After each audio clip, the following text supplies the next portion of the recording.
Temps in the high 90s, the breeze is just right. There's many ways to start a new project. You got a lot of considerations, a lot of thoughts. But you know, out here in the desert, I feel like all you really need is a couple good car parts and a dream. If you know me, you know I got parts laying around. It's just a matter of time till I start seeing configurations and possibilities. I gotta say, this is a pretty non-traditional horse ranch we got, so why not build a non-traditional Roadster? It's a fiberglass body. It's already non-traditional, right? In my eyes, anything goes. I'm thinking about a hot rod Roadster for the desert. I found some of just the right stuff. The rest is to be determined.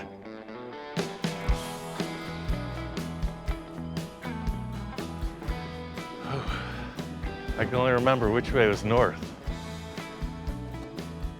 My shop's around here somewhere.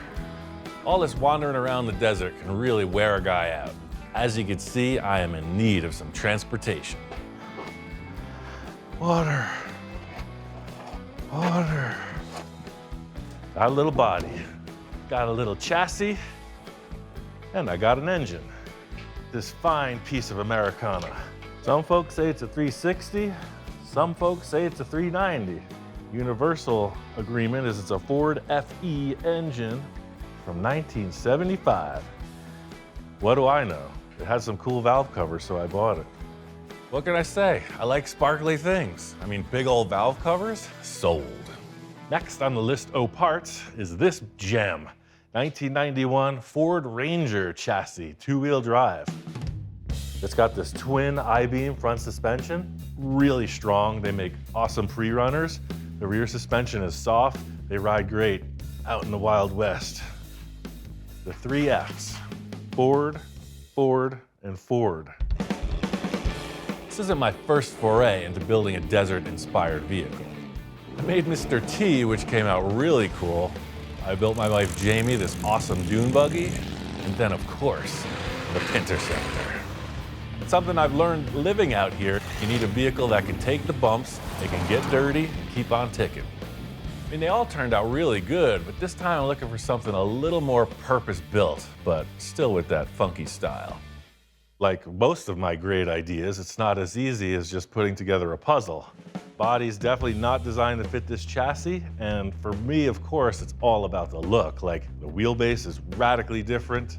I mean, this is a pretty noodly looking chassis here. It's all over the place. I mean, look at this roller coaster effect. I don't know where they came up with that or why. When you look at the Model A or T, it looks like a ladder. That doesn't bother me. I put this body on, start making adjustments. That's the essence of hot rodding, right? Just do what you can with the stuff you got lying around. Well, the chassis is not too wide. Look how the wheel arch is so far away from where the tire is. Problem number 1. It looks like the body's got to be sitting somewhere in that orientation. The wheelbase looks extremely long as well. You can see how much the chassis is hanging out of the back end of this rig.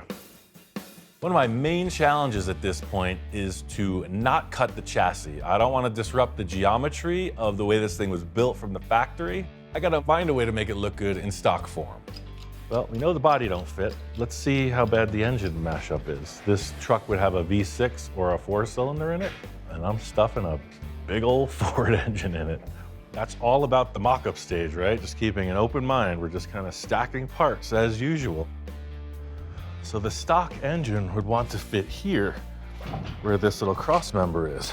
What if we took the engine, moved it rearward, and dropped it down so that it would be straddling that cross member back to the firewall, like it should be in a Roadster. And then you got the look of the hot rod with the tires out front, no? Not looking at the chassis, I'm just looking at this. Body and the engine have to look good together. I'm not looking at the front of the chassis or the rear of the chassis. It looks good. You might be wondering, Ian, are you suffering from heat exhaustion? Do you need glasses?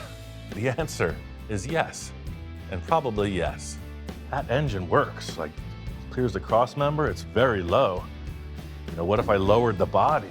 What if I notched it, kind of fit up with the engine again for that hot rod look? Ooh, that's looking better. You know, that don't look half bad. Puts a little rake in the body too. I was originally thinking I was gonna, oh man, I'm gonna drop that body right down over the chassis, but right away I'm thinking about hot rodding, right? So I'm like, oh yeah, channel the body over the chassis, get that ultimate look. But upon further investigation, maybe that's not the best idea. So right now, this is like the Flintstone special. The unfortunate aspect of channeling it is as the body comes down, the floor seemingly rises up, less interior room. Feels like you're in the car. If I'm sitting 10 inches higher, then all of a sudden you're out of the car. This is actually a running theme through pretty much every one of my projects. Shrink it down, it looks so cool, the tires look massive next to it, and then you put this big carcass in there and everything changes. I have to fit in it one way or another, and that's a pretty big task. I gotta try to fit my big fat task in this car. Being that this is an off-road desert car, I definitely wanna have some kind of canopy over me, and a roll cage is a great place to put that sunshade, so roll cage is a definite. But I'm thinking, what if I left the body up in the back and raked it even more in the front? Like, what if I took some off of the nose of this thing and just dropped it down? What if it sat on the car like that, but lower? It's starting to get a little funky attitude right there. Yeah, I'll put the valve covers up here. That's what you want to see, too. I think I just made up your mind. By cutting this back, like this body line, look, it would kind of transfer into this a little bit better. See, they're not perfectly parallel, but they're definitely more in agreement than they were. That way this just kind of rolls off and it shows the frame. I'll throw the dice, commit, and cut. Ooh. Maybe we drop the engine a little. I love the valve covers being up like that. This makes the engine look so much more pronounced. This is what I was hoping for, you know, just one quick move and that sets the whole project in motion. The last thing I had was this cool grill. You know what I'm saying? Something in this area, I don't know. This is gonna have some kind of off-road tires. You think I got everything in order before I start the project? Heck no. This is just the mock-up phase. We're on our way. All that's left to do is everything. Typical business at Rancho Russello. What this thing needs next is a little TLC, a little tender loving cutting. Got some ideas. We've got our initial mock-up in place. Now it's time to bring some envisioning to life, my favorite pastime. This is where I want the body to land for here, ever after. I'm really not happy with seeing this trailer hitch and all this cross-member stuff. I'm gonna put a roll cage in it, but firstly, I wanna get rid of this rear cross-member and replace it with a round tube. It'll look a little bit more race truck. The whole idea here is to make it appear like with a hot rod, you know, pretty much the tires are the main statement, not a bunch of extra stuff. You know, a truck would have bumpers, a tow hitch, none of that on this rig. Chassis rails are gonna stay because they're supporting the leaf spring perches. I'm gonna make the tube frame first and then cut all this out. For this part of the project and the rest of all the tubing fabrication, I'm using 1.5 inch with 1/8 inch wall round tube. Probably not the stoutest choice for a serious off-road machine, but for this desert cruiser, it'll be perfect. The thing about off-road vehicles is like the functionality, these tube structures, that's the aesthetic. These things get tricked out. Some look super techy and some are more artsy. Mine would be more artsy, still looking techy.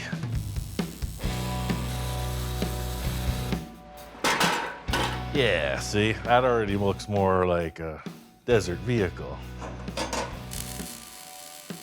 Just a little spreader, put some support. In the words of every great welder, that ain't going nowhere. That looks a little more off-road appropriate. I really want to carry this aesthetic of the fabricated tube look through the entire project. That's really kind of the key to this off-road appearance. It's got to perform in the desert, it's got to look cool. So I got to thinking, Self, if you could build any kind of roll cage for this car, you wouldn't really follow the perfect CAD design of the ultimate structure, right? And I said, yeah, that's right. So why don't we curve some tubes to match the back of the car? So I did. And here it is. It has the potential to follow in the back of that car, does it not? But it'll also add something, the funk factor. So they don't turn down, they turn to wherever they land on the rear hoop, like that. So we spliced it with a straight shot. Does that look weird to you? Looks pretty weird to me. Let's carry on. In a perfect hot rod world, you'd have a chop top, right? But this isn't that type of thing. Headroom is gonna matter. Most of the time, it's all about the look, right? Like, I don't care if I'm crunched in there like a monster. But if you've been off-road and ever had the roll bar banging against your head for the entire ride, you change your mind about things. Principal factor in this look, because you think of a hot rod, chopped, channeled, lowered. This thing is pretty tall, and the roof, it looks to fit me, is gonna be even taller. Dang it. Why'd mama make me so tall? Can't even build a cool dune buggy. I mean, that's fun buggy style for sure, but I don't know. That looks really tall. The real challenge here is to have a true roll cage, it's gotta protect your neck. And if it doesn't, then what is it?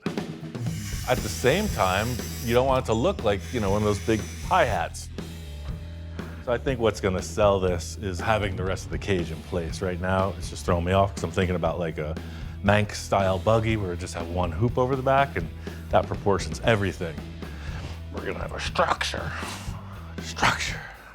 Did a little trimming, and I cut down the overhead roll bars as much as I felt comfortable doing. I want to get the rest of the cage structure in place and then see how it feels.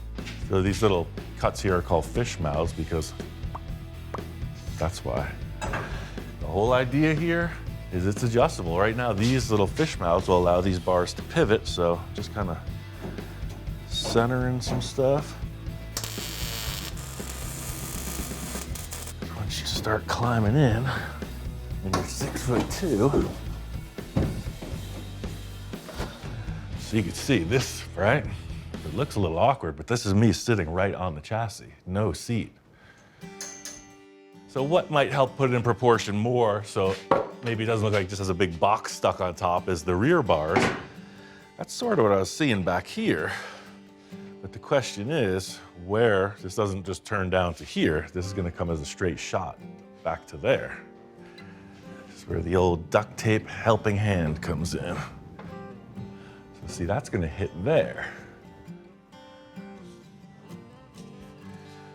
Yeah, I could see that working.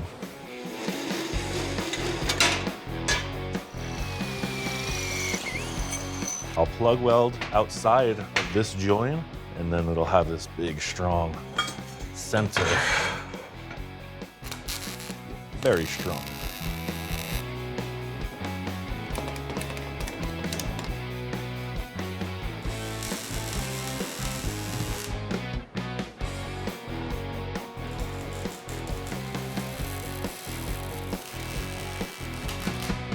So seeing those rear bars on there, it doesn't look so much like there's a big box stuck on top. No, it's definitely tall, right? But it doesn't look so out of proportion with the body. I want to cut the front of this off and then decide what the tubes do going back to the cage. But the steering box is going to be the limiting factor because it's ahead of this cross member. So you could see, got a big old steering box sticking out ahead of the thing. I guess I'll just keep it at that. I'll cut right to that box. Just like the back of the chassis stuck out so far, the front of this chassis is going to stick out as well. Sometimes limitations are a good thing. We can all just dream of idyllic situations, but occasionally you got to work with what you got. But I think maybe a curve in the nose section instead of coming down to a hard taper like that. I'm thinking maybe it'll have like a bend, it'll just curve up and forward. Because I'm trying to make the front of the chassis look as minimal as possible. So see, I was seeing something like that as the front of the chassis instead. And maybe I could pull that back to say here. and it gets that hard edge off the front of the chassis. That steering box is definitely a permanent install. We're gonna work around it. Oh yeah. Looks like a hood line now, albeit a long hood. At least it has some kind of a flow. Before I get the front part of the cage welded, I want to get the engine in. The positioning of the engine is pretty critical. This is what I was really trying to show off. Get that. I mean, these valve covers, they're not going to be yellow in the end, obviously, but let me express my enthusiasm.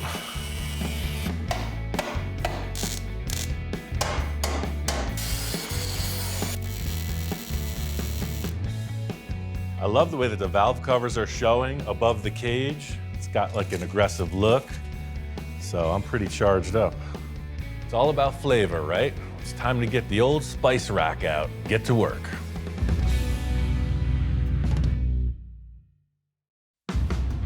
Just getting these tubes in place is really helping me with the proportion. You know, the roof height was a real problem for me, but now seeing this long stretched out front, you know, gives the tube chassis a little more proportion, I think.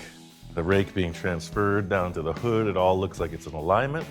The thing that's bugging me proportion-wise are these puny little trailer tires.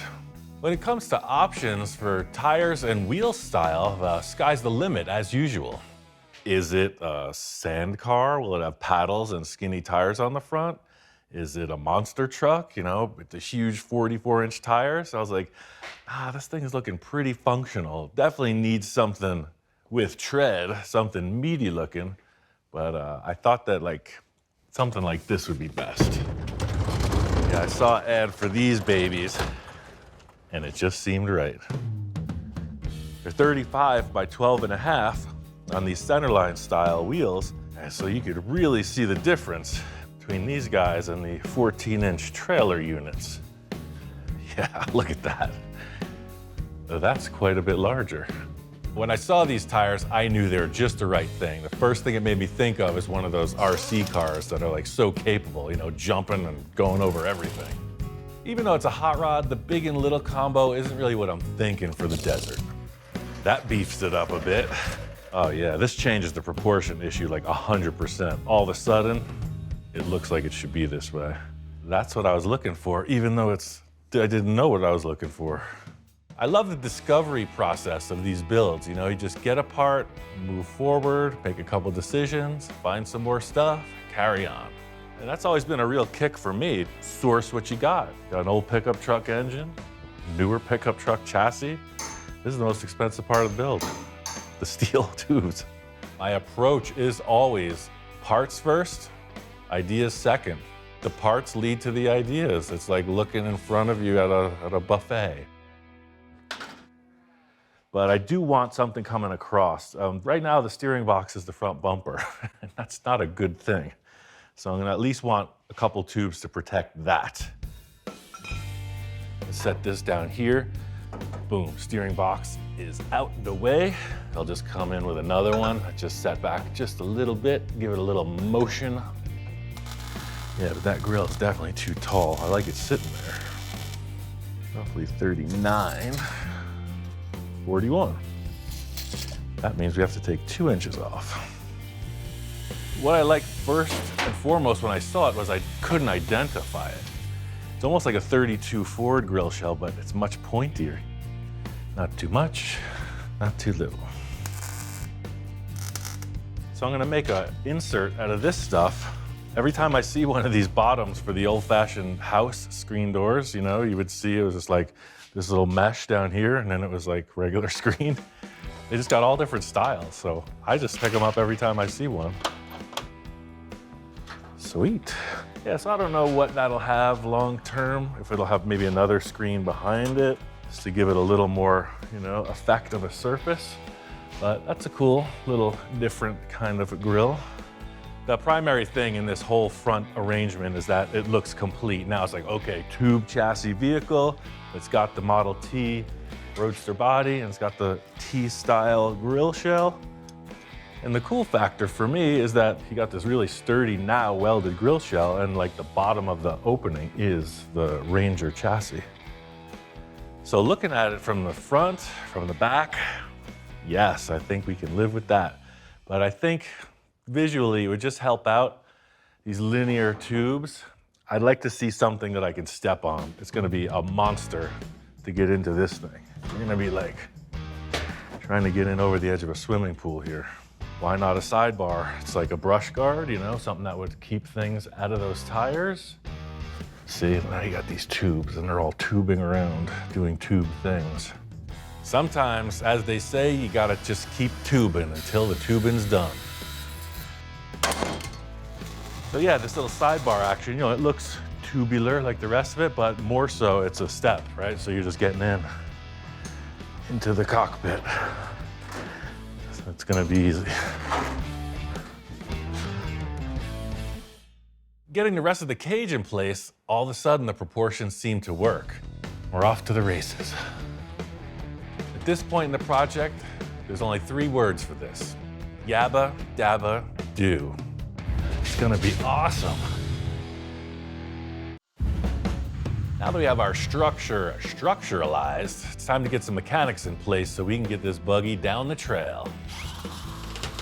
The next 2 necessities for this thing to operate are fuel and a radiator. I picked this guy up online, and I had this left over from another project, which is perfect. This cooled a big block Chevy engine, no problem. So I've made a shroud with a big electric fan that operates just fine with this radiator. So it's basically brand new, but repurposed. I know I'm gonna put the gas tank down here underneath. So this bar is gonna come across here to support the tank. And I'm gonna have to notch into the body a little bit. All right, I'll give that up, right? You see those race cars with like the parachute on the back, it's a little box on the back of the car. Fine, I got a box on the back of the car. The second thing, where does the radiator go back here? I've seen buggies, trucks, where they'll mount them on this bar here, kind of angled. Ultimately, it comes down to the look. I don't want a big aluminum panel up here with a fan showing. There's gonna be airflow right through here. So I was thinking about getting this radiator mounted somewhere in the body with some sort of duct or something. First thing I want to do is just get this gas tank in. Bottom line here is it comes down to function, right? It's got to look good and it's got to work. But primarily for me, it's got to look good. Yeah, it gives a little bit of that junk in the trunk look. I like it. It works good. The next thing is that radiator. That's where the plot thickens. The body lines on the Model T, they're very petite, so to speak, and the radiator I'm choosing is very large. So therein lies the mashup. Can't put the radiator in front, that's a challenge. I kind of see the radiator sitting in the body, but I want to open the body a bit so that it can get a lot of air, obviously. Cutting like what you would see for a rumble seat, like this used to be a lid, and then maybe we can push this down a little bit to expose the radiator more, or maybe we just cut it out as if it was just an open panel. Just in thinking about hot rods and old Fords, I'm like, man, maybe like the Model A style where there was a rumble seat in the back, maybe make an open area where there could have been a lid and sink the radiator in there.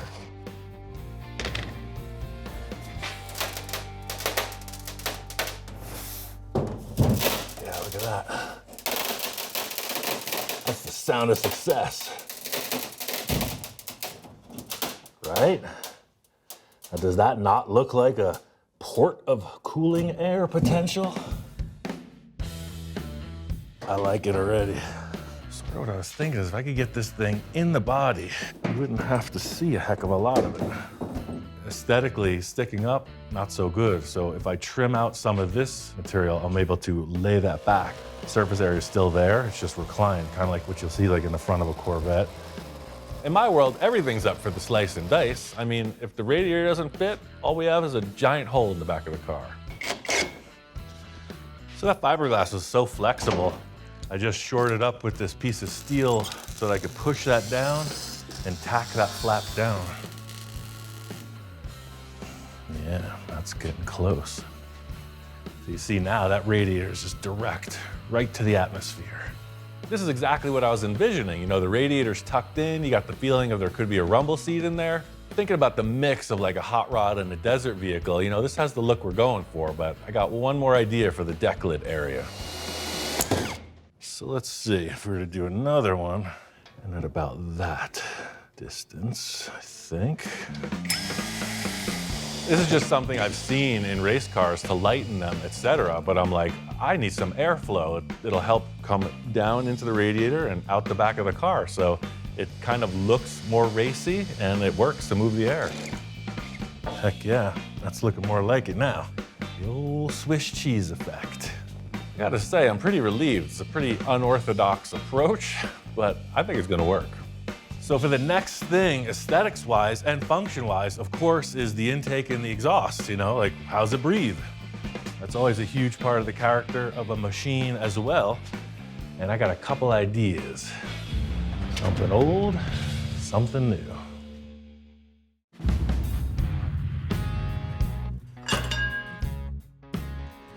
Anybody in there? I made some progress on getting the engine squared away, and I'm inching towards that first run down the desert. It's got a new alternator, fuel pump, starter, and I got a new carburetor for it too. It gives it a little flair. Then I got to thinking, I had this thing laying in the back of the shop for quite a while. Does it have a blower? No. But does it have the look? Uh-huh. So it has an air filter that goes in there, but come on, look at that, right? It gives it that vibe, right? You know me, I like the cartoon stuff where the engine's like literally like jumping out of the vehicle, that type of thing. So this air cleaner on top, yeah, the engine's growing, it's taking up some space. Well, does the exhaust, is it just mild? Is it under the car and out the back? I don't think so. It's gotta have something weird looking. Well, sir, if weird is what you are seeking, you've come to the right place. I got some exhaust headers with this engine. They're Hedman headers. They're perfectly usable. They're just dirty. They got some rust, but I mean, that's par for the course. So you can see the way that that comes out. This chassis, 100% in the way. I mean, does it look kind of cool hanging outside the rig? Yeah, it does. And it's like, well, what if we just did this? What if we put it up into the back? That's pretty wild looking. Like, I love the bottom end of these. You never even see this because this is under the vehicle all the time. So it's got like that cool twisty tubey effect. Yeah, I think I want to get a couple bolts and just put these on, see how they look. Yeah, I mean, who knows? Stranger things have happened, right? Yeah, that's just weird enough to sell it for me. Like a bat. I mean, what are you gonna do, run a pipe out here that you have to climb over when you get in and out of the car? I don't think so.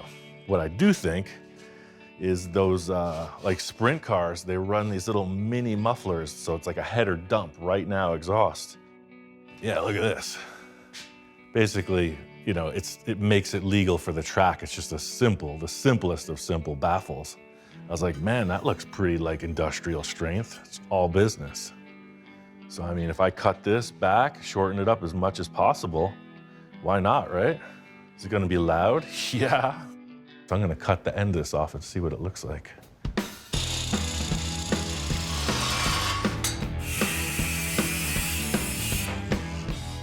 I'll weld that right on.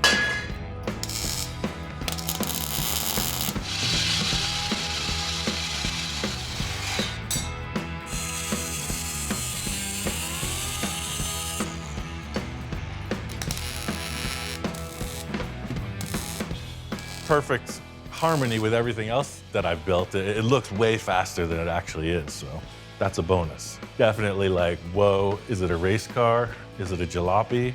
What's going on here? Everybody's got goals for their projects, and personally, I go for like the head scratcher vote. It's like, what the heck is that? That's really always been the spice for me, is when I can't figure it out. So the big question on my mind was seating arrangements. These things are very tiny inside. Once I put that transmission in, I was like, whoa, whoa, whoa, whoa, whoa. We ran out of room real quick.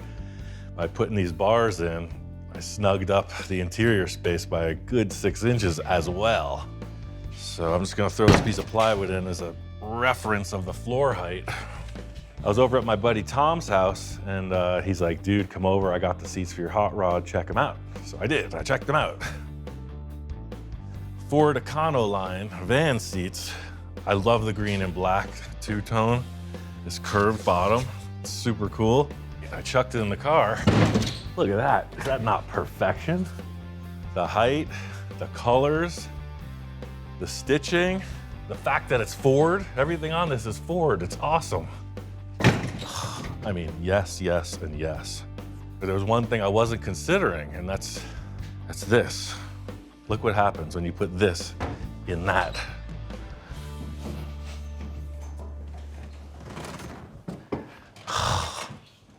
You run out of room real quick. There's nowhere to put this other leg. Where do I put it? Over here? I just make it a bench seat. That's what I was trying to get away from. As much as I like them, you can see that this is 5 pounds of trash in a 1 pound bag. Nothing's easy in the land of full custom. I mean, those seats look perfect. Now it's time to figure out something else.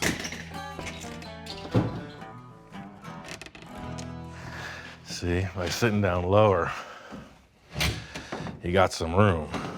Get into some terrain and it'll take a lot to beat your head.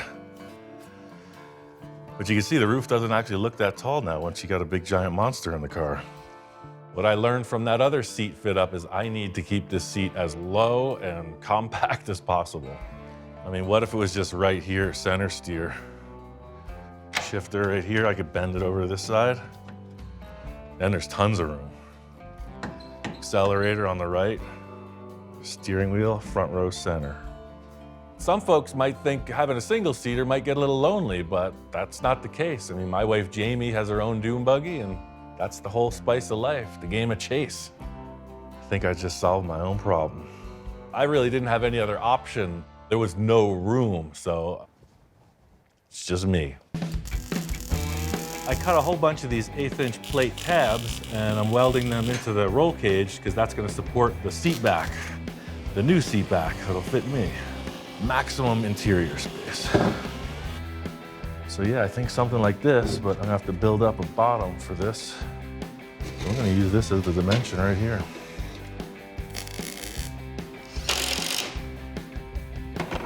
Set up my marks.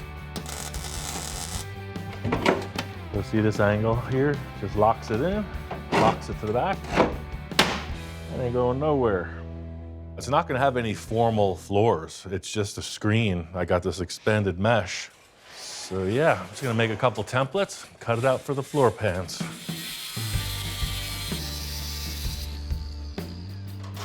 I'm not gonna weld this in until it's running and it's proven that the transmission is working. It's not all metal and plywood. I have a softer side. You know, I have an idea to enhance the driving experience. So I was thinking what would be super durable and usable as a seat cover. This is Dude's dog bed. Dude is no longer with us, so I don't think he's gonna be needing his bed. And I think he would definitely approve of having the seat made out of this. It's got all this good plush padding, and then I can nip and tuck this good canvas to fit the seat back. Is that not tailor-made? Yes, it's true in his younger years, Dude was a little hesitant to share his prized possessions. This is being repurposed. It's just part of what we do here. I know, it's your favorite accessory, but look at that. Don't look so concerned, man. I'll get you another one. As time went on, his priorities changed. He became a little more open to sharing and repurposing part of his lifestyle. I mean, besides treats, one of Dude's favorite pastimes was actually just laying around, so I think the shop inspector would approve. Mechanically, it's represented. It's all there, from the seat to the radiator, exhaust, etc. What's it gonna look like in the end? I don't know. This cage has a pretty strong presence. The T Roadster has sort of faded away. It's its own thing now. You know me, as usual, I got a couple ideas. I have a few more final details to attend to in the upholstery department, but we're getting there. I can almost taste the sand in my teeth.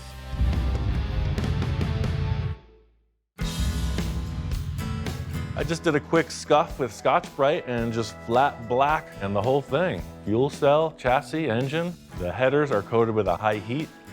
I think it's starting to look a little bit better. We're at the critical point. Got all the busy work attended to. Now we got a blank canvas. What's next? I'm not one of the great painters in the world for sure, but I've done some stuff. My style is basically simple, so I'm gonna keep this with a spray can finish. Well, is it racing inspired? Is it cartoon inspired? I think so. I think I want to bring a little bit of Roadster hot rod back into the equation. Me looking at it, the big statement right now is the exhaust, right? Some effect's got to be represented coming out of that. You see it a lot in hot rodding. Flames. So that's why I'm not going to do them.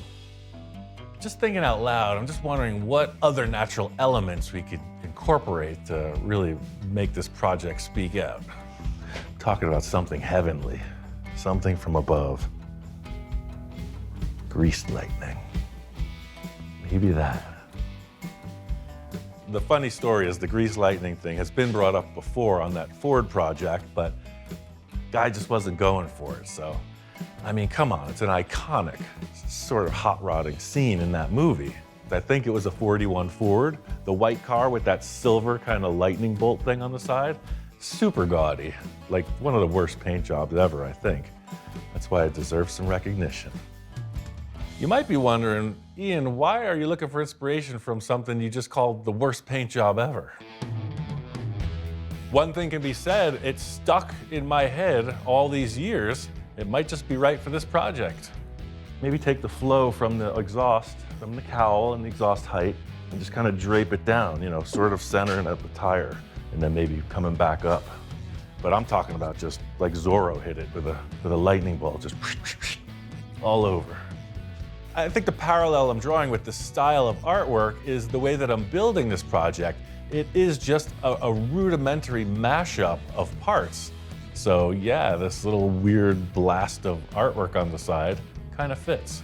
Just trying to represent the negative space in here of what the image will be. So see, it's in here that's getting painted. Does that look like a messy teenager did that? It's starting to. Yes, I'm just covering up everything I don't want to paint. It's not even like lightning at this point. It's just like an abstract shape. But if you think about superheroes like Shazam, right? So it's like, is that the center of like the blast? Is it radiating from the middle of that? I mean, you could tell a story. We're ready to apply some liquid.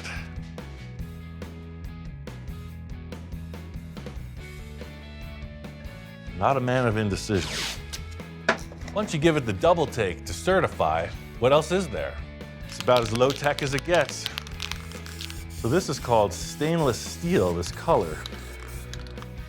This isn't gonna be just a simple, one-shot deal on the layout. So I'm leaving the rest of the car masked and I'm just pulling back against that negative shape of the design. Guy in his garage. Can of spray paint in a dream. That's weird. That's weird enough to be a keeper. Checking this out, it's like, yeah, it gives you a feeling of motion. The body was pretty boring, just this matte black shape. So this little graphic really spices it up. What I'm thinking is a border on the silver.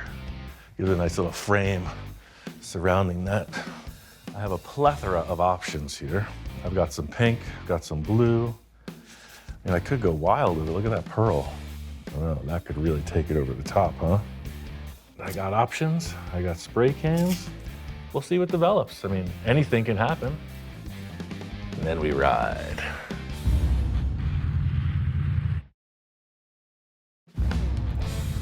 Out here in the desert, you need a vehicle for every occasion. This one is for pure fun. This desert hot rod is ready for its maiden voyage. Got the paint set up, very simple, bold graphic. This thing's gonna get nicked up, scratched up, scuffed up, so it gives it some flavor. I felt mostly like it really works with the exhaust. It's pretty dramatic. Sort of like an old race car would have, something pretty primitive, but flashy. I was gonna put that blower on the engine, but I felt like it was just too much. While it did look really aggressive, I thought it might just kind of cause some stress. This thing's gonna be bouncing around a lot, and the last thing I want is a big bobblehead on top of the engine. I got these KC daylighters. They're the real deal. They got the KC logo right on the glass. I like old school. The wheel and tire combo really gives this thing an aggressive look. Dog bed upholstered seat, and what more does a man need? Proportions for me were always the issue with this. Getting the roll bar in place and the length of it, like it works, but it's still super cramped inside. I barely fit. I put the steering outside the body.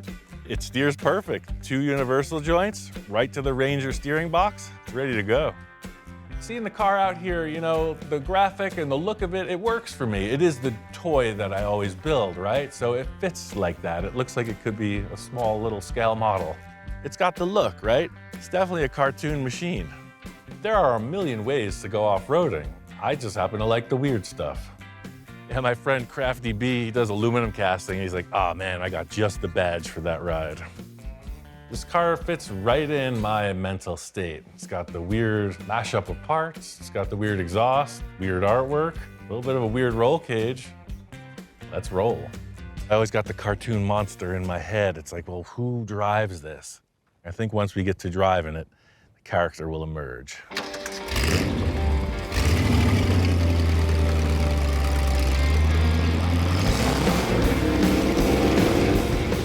This rig is perfect for this environment, you know. It was built exactly for this terrain. It's gotta be able to take the rough stuff. It is excessively hot and it is brutally bumpy. So for a machine to hold together out here, it's gotta hold up to those demands. The Ranger chassis just sucks up these ruts. The manual transmission spins these tires like nobody's business. I mean, this engine, I think, was the optimal choice. It's got bottom end torque for days.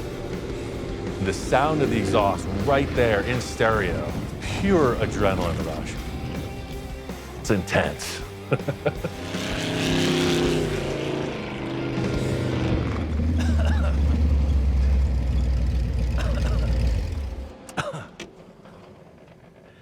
I mean, how much more fun than that do you need? I call that a success. Feels good. It's exactly what I needed to ride around in out here. I don't know, something just struck me. I think I might have met my soulmate. This is how it's meant to look. That's why I didn't want to get crazy with the paint job. It's supposed to look dirty and desertified. I mean, dude would definitely appreciate this. Even after being out here for the whole shakedown run, this project still doesn't have a name. Definitely has something to do with dirt. I'll give it that. I gotta say, I need some chapstick and an ice-cold adult beverage after all that. What a day. It's time to have a little more fun.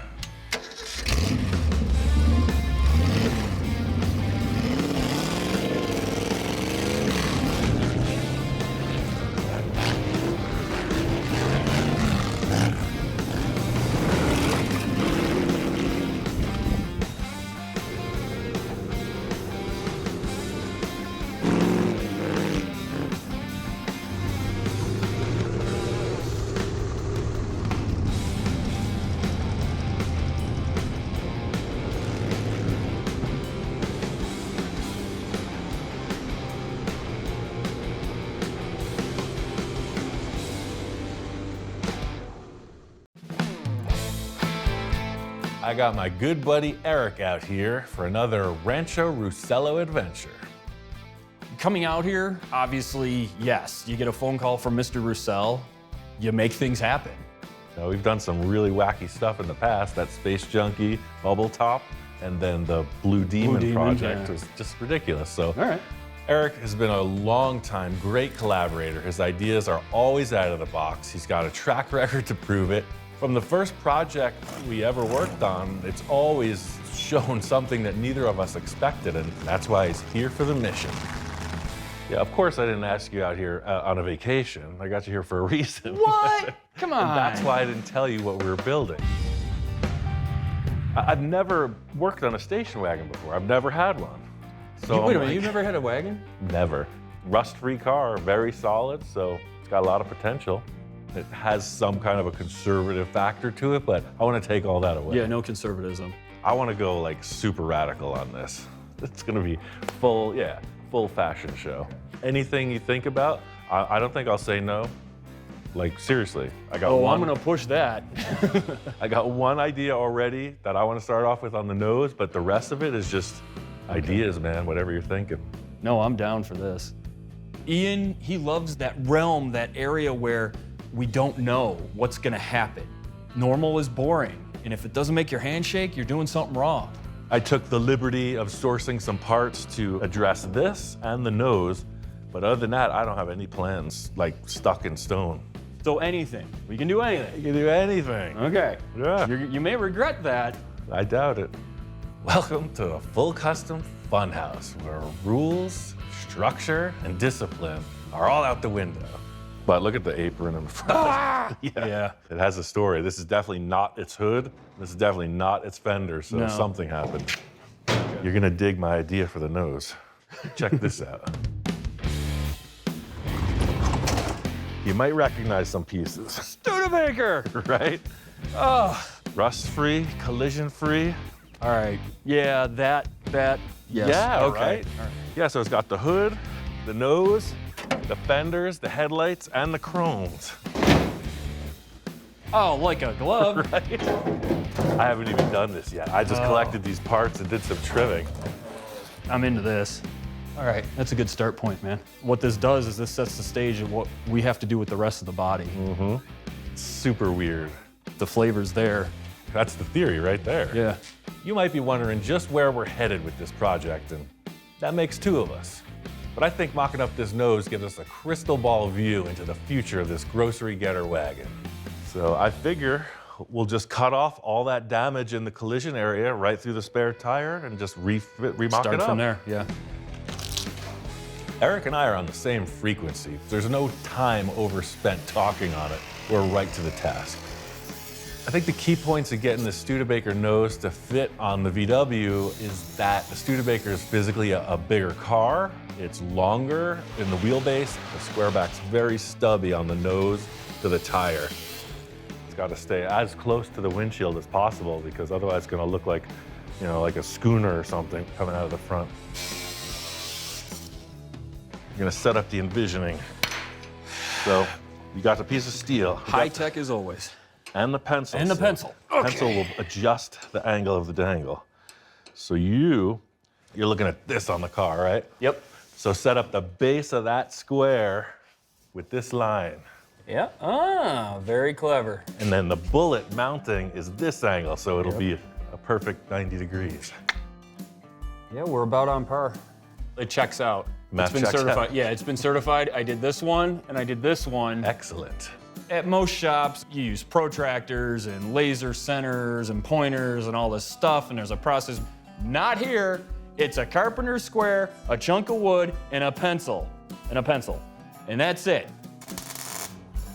Yep. Perfect. I think this is going to offer a really cool transition from the VW look in the front because that was a very sloped down look, and this is very prominent, like the 50s cars. Oh, I love this.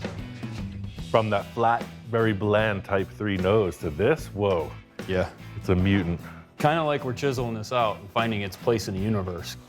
It's a discovery for all three of us, including this yellow banana.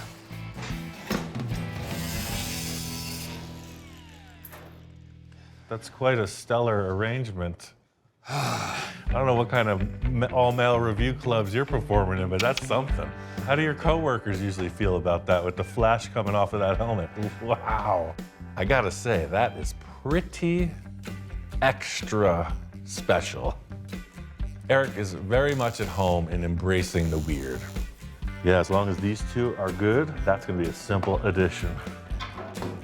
Tell me that looks cool. I don't want to look. Tell me it looks cool. That looks cool. All right, now I'm jazzed. Yeah. Ian's got a really good eye to kind of be able to blend two different genres together. He can bring in pieces and say, I think we can make this work and I think we can make that work. And usually 9 times out of 10 or 9.9 times out of 10, it does work really well. I think we should utilize this VW body line and cut the stewed fender right above it. Keep as much of this Keep as as we can. much of this, because we're using the VW wheel arch, but this is so Studebaker, we don't want to lose that curve.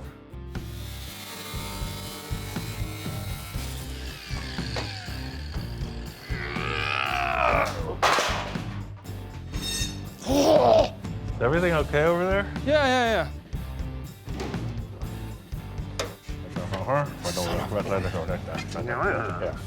I'm not sure, but I think this is the one, or it could be this one because there's more, and it could be like that means business, or... Would you just use the force and get with the program? I want your eyes shut on this next cut. I see the force is strong with you. Yes. So hold it just above the body line. That's it, dude.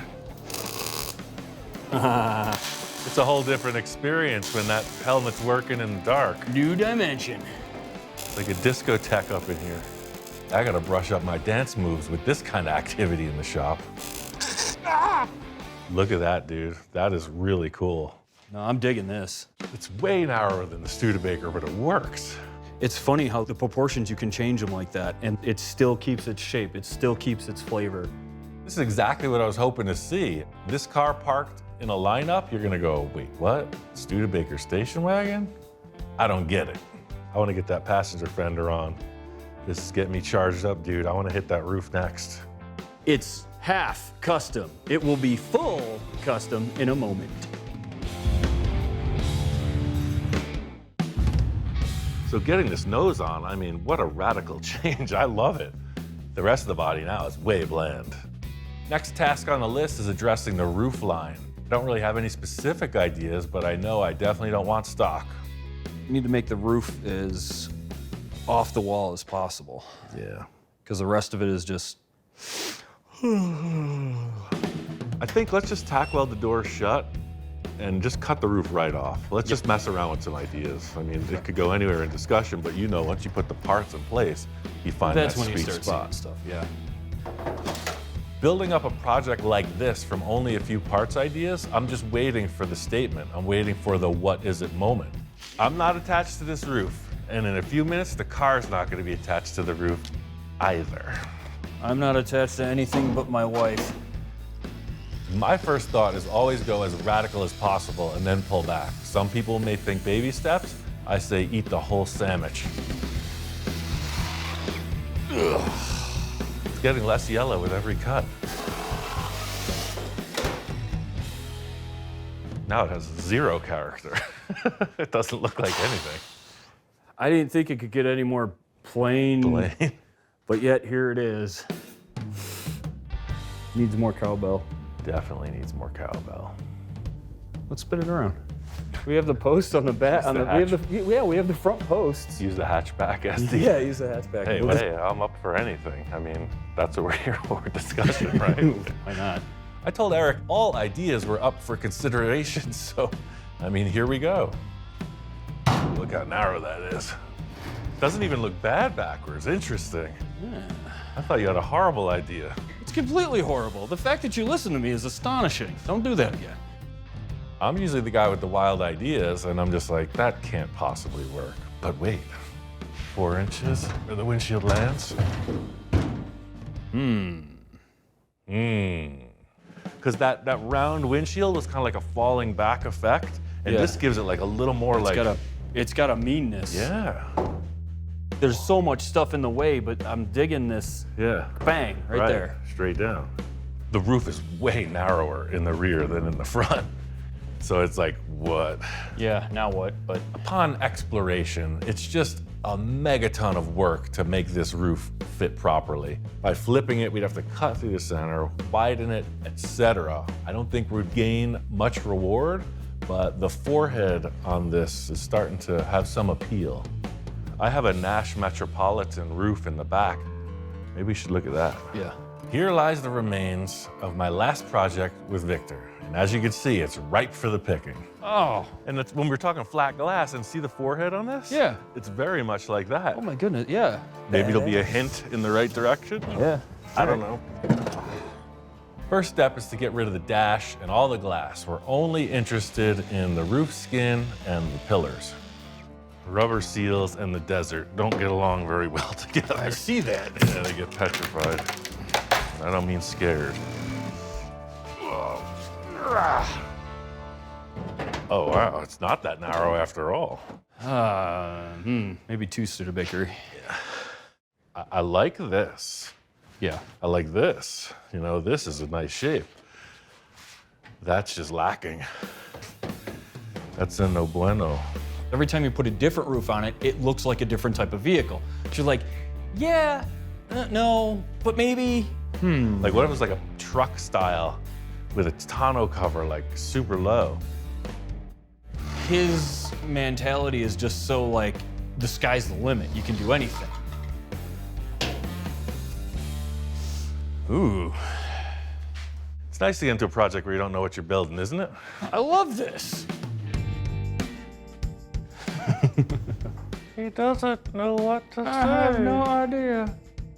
So day one, you know, things pretty easy. Put a Studebaker bullet nose on the front end of the sucker. Boom, done. Where's my cupcake? But as we progress into the roof chop, the fear is washing over now at this point because it's like, We had a great day yesterday, didn't we? yeah. Now what do we do? Ian, of course, as always, is as cool as a cucumber or as lays like broccoli. There is light at the end of the tunnel. One step at a time.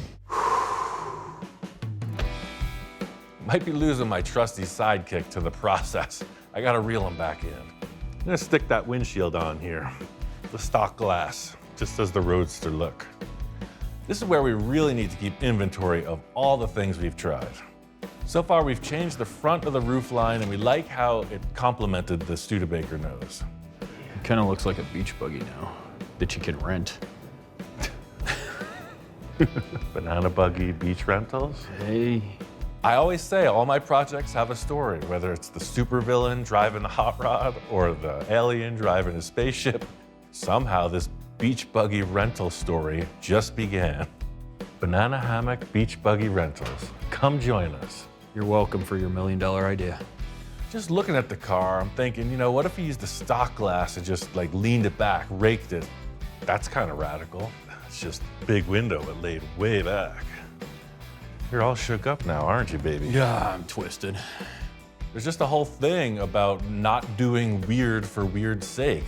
It's easy to go over the line where people take it as comical, right? Because you could be like, ew, that's weird. But if you make it intriguing, all of a sudden, that's weird. Looks pretty aggressive.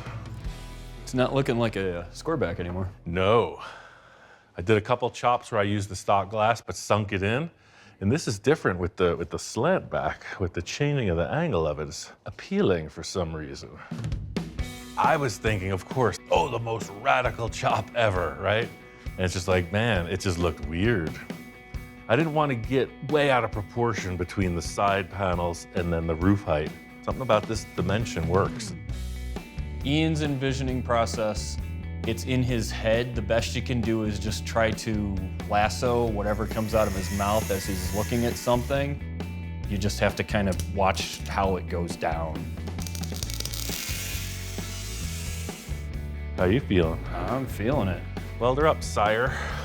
With the chop on the car now, you stand back and look. I'm kind of digging how this thing's progressing. The thing's starting to now kind of tell us what it wants. Never said it was gonna be easy, but we are one step closer to driving our big yellow banana. As for now, the chop works. I like it. The proportions there, only slight tuning to get it into gear. I'm digging the open feel of this pillarless roof. There's just something about having the breeze through open air design. It wasn't something I planned. Happy accident scenario. No B-pillars, I'm going for it. Presentation of the D-pillar at this point is gonna mean everything. You know, the roof, of course, is lower, but it's also more forward. Got the old mismatch issue. The roof is... I mean, it's just a tiny, tiny mismatch, just a little. I really wanna see the engine. I can get down on that, yeah, absolutely. And I wanna change the taillights. Right now, my concept is just like a hot rod. You'll see the engine up front exposed.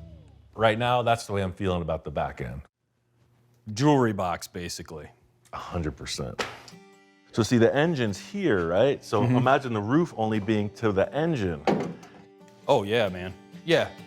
Yeah, because ultimately it doesn't need to be that long. It could be something like, see, anything could happen, right? Okay. I'm glad But I then got up this morning. But to make it even weirder, So, okay, we're gonna have these fenders sticking out the back, right? Yeah. And I was like, everybody's gonna know, Type 3 taillights, right? So check this out. Oh, there's more. Look at that. What year, 53? Yeah, something like that, yeah. You got the peak here, Yeah. and you got the peak here. And that's exactly what I saw on the Cadillac. Okay. Yeah, drop down in position and everything. That'll look really good. Settle those in, Yeah, and then yeah. decide on the roof. Now we have the wild in the back as well, which works out well. So I think we're balancing it properly. Let's get started. I like the way you think. A lot of Ian's projects, there's cool and weird mixed into one. He has developed an eye to somehow blend the two together, and I love watching to see what he does, because he can blend cool and weird together like nobody else. Are the envisioning goggles working? The number one thing I saw about the Caddy taillights was they were on their own perch. So similar to the Studebaker fenders being their own projectiles in the front, the Cadillac taillights came up and do the same. Yeah, that's weird. And these vents, we're just gonna cover them later. It's not gonna have the Type 3 cooling anymore. Yeah, I feel as though this is a step in the right direction here. He likes it. I like it. So this is the big debate, like what happens now with the roof? How short does it get? We don't want it to look like a pickup truck, and we don't want it to look like the notchback sedan. Yeah. Thoughts, Captain? I saved the bottom of the pillar, a little turnaround. Ah, I like that. Okay, so if that goes down to 0, Oh, right yeah. about there, Perfect, smart idea. then, so that would kind of go like that. Shall we go to the envisioning tape? I think so, yes. Let's see what that brings us. Because we're not really running any side windows whatsoever, the A and D pillar are primary. Maybe that pillar's more vertical? Oh, no. No. May I? Yeah. Dumb idea. There's no dumb ideas, but there could be a dumb idea. Ooh, Studebaker? What Rambler Wagon does that? Rambler does that. Wait, look, what if I grab the passenger side? It already done does that.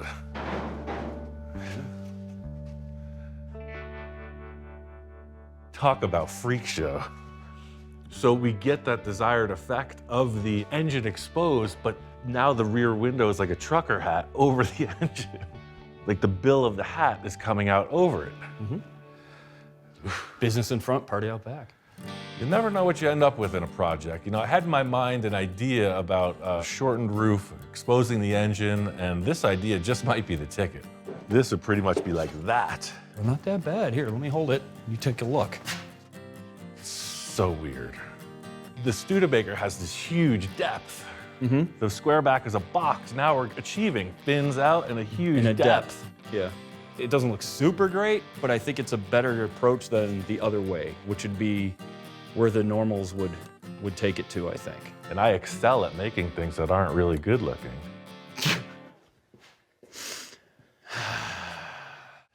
I love my job. Right off the bat, Eric says backwards pillar. I'm like, oh yeah, like some other cars I've seen in the past that were oddballs. Count me in. This is what's gonna sell it. This transition and that transition being this is what's gonna sell that whole thing. Yeah. Oh, look at the hatch. We got the corners right there. There they are. Sweet beans! All great ideas, right? Anything can happen, but it's gotta look convincing. I always say that. And reversed angle on the pillar, heck yeah, if we could pull it off. Structurally, it's not that huge of a challenge, but aesthetically, visually, it's already like a bold choice, and it can't, again, look weird. It's gotta look, wow, that's weird. It's easy to come up with an idea, but to follow through, who dug it? You're in for a ride sometime. The whole thing is utilizing Eric's time to the maximum. Correctamundo. It's a rough concept. Just get the ideas down, and I'll fix it up. Voila. Yeah, I think we can get away with that. For sure. Starting to shape up, and the back end is presenting these two tall pillar-like quarter panels independent of the body, and Taillights are just the little toppers on them. Feels like the front of the Studebaker nose. How you feeling? You look a little woozy. I don't know yet. Yeah, standing back on just the open back. I mean, it looks like some kind of a utility vehicle. Like, yeah, I could see this at the beach. It's a 4-seater, you throw your gear through the side. The back is just wide open. Yeah, it's giving it purpose now. It's like Lion Country Safari. You could just sit in there and feed the giraffes. And That was the whole lead up with this open back. The engine's popping up through the floor and we're gonna see it. Whatever we gotta do, no rules. all right, cool. We were trying to get weird and boy, did we succeed. I gotta say, that pillar issue is something I didn't see coming, but here we are. You know, the front's so radical, the back's getting crazy. Let's just cut this off and make something different. Yeah, all right, that'll work. By pushing this back, it'll make these fins appear bigger. Groovy. I'm into that. I really don't want it to look like a stock square back rear with the Cadillac taillights. I want to radically redesign the center of it as well. I love the idea right now of the exposed engine, this sunken area, exposing all the mechanicals. I just want to work with that. So this engine's just a mock-up. It's a core.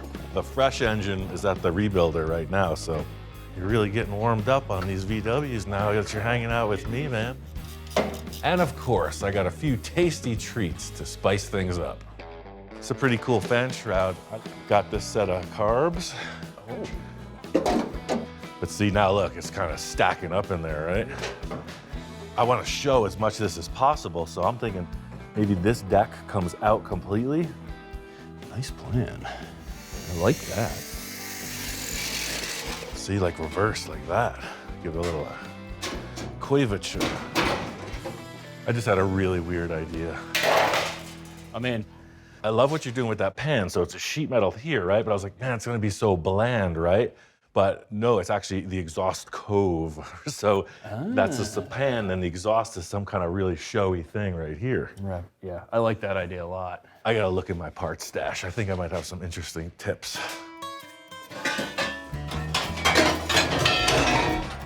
See, there's a thing, I just can't throw them away. Ooh. There's more? Everybody has their little secrets. Really? There's got to be some kind of support group for this sort of thing. I mean, the exhaust selection was a buffet.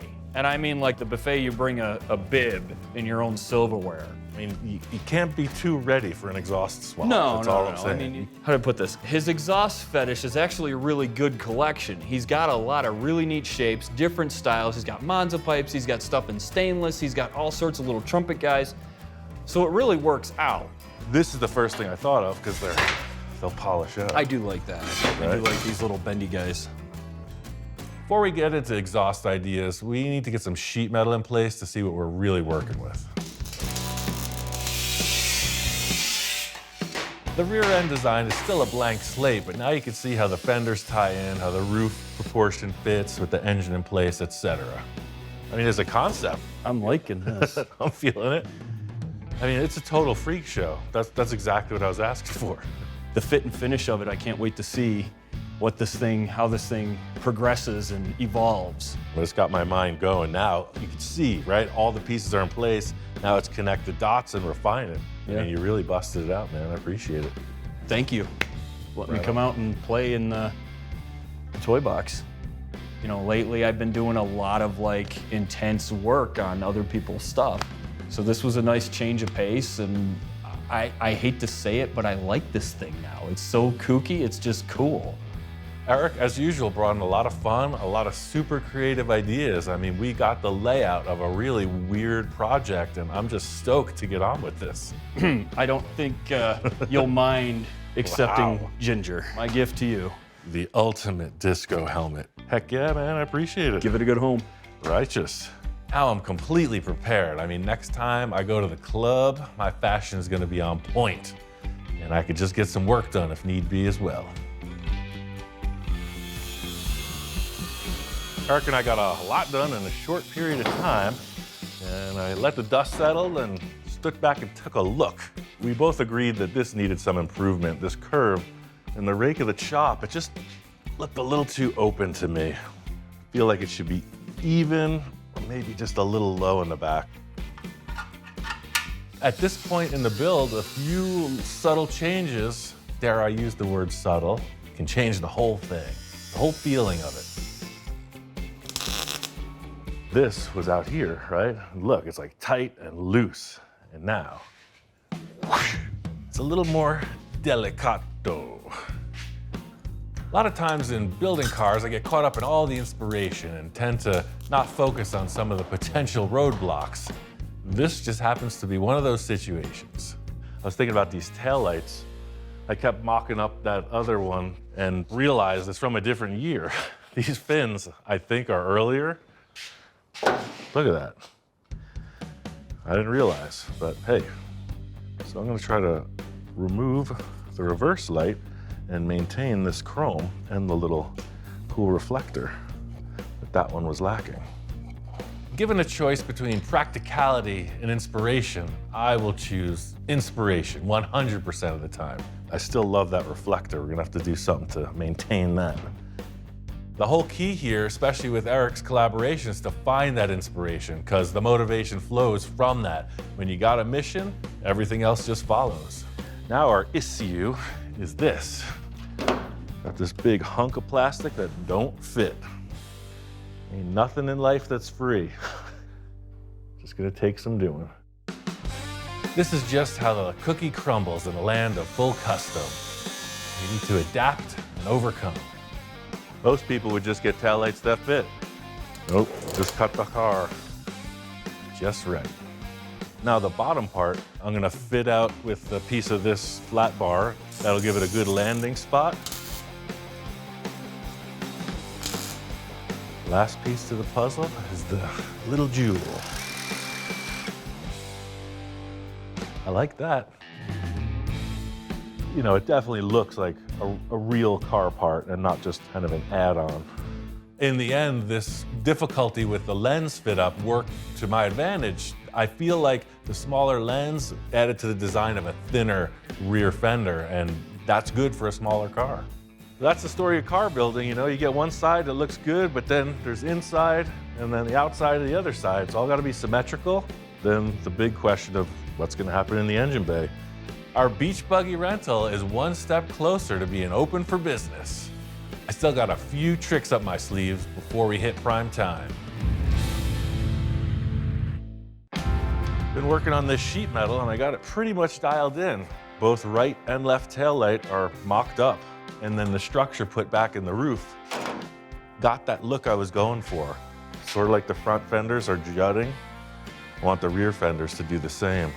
Just like with the nose of the car, you see the center being its own thing with these two structures on each side, and I want to follow suit with the rear end, however that works out. It's a pretty ridiculous change. Right up my alley. Yeah, the engine, I want it to be a focal point, but it's just something about this just cavernous surround. I'm not sure. I'm gonna start at the bottom here. I know I want exhaust poking through that roll pan, and I thought at first I was gonna use this. But when I mocked it up, I saw that all the gear was outside the car pretty much. The big spaghetti bundle in the back, right? I also had this other two-tip dealie. It's kind of classic. It's kind of not complicated. It's kind of sandy. Exhaust makes a huge statement in every car, so I'm trying not to overdo it. As radical change as the body is, it's a pretty, like, mellow style. Pretty simple, pretty discreet. Maybe seeing, you know, like a large tube that comes around and just frames it. All right, so this is first thoughts. I'm using this really large radius. On the car, you're only gonna see from here to here. So the tube doesn't actually exist. You're just seeing this nice curve.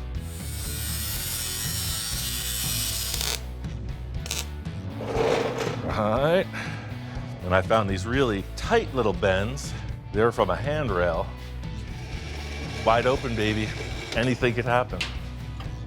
Always looking for parts, right? I did a bunch of hole sawing on some steel plates, so I saved those. I modified some seats, so I saved those tabs. I'm at this guy's house, and he's like, hey, do you need some bends? Always looking for that shape that might be the fix. Believe it or not, I'm not the only one. I've been given some pretty weird creations over the years. It's a real cannon. It shoots golf balls. It's made out of a leaf spring, a piece of tube, and it shoots golf balls. You put the fuse in here. Maybe we need to like mount this on the back of the car. It could be endless hours of enjoyment for the dogs fetching balls. I wouldn't even have to leave the driver's seat. I digress.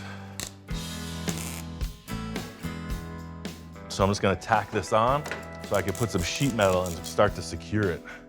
The whole thing here is just to maximize the dramatic proportions I can gain from the position of the fenders and the engines. Trying to just like create the look of the tailpipes, depth in the body, make it more exotic. I don't think any bumpers on this car. The front has so much character, it would take away from it. And now the back is getting that same kind of flow where the center is projecting a little bit. Love the shapes, lots of dimension.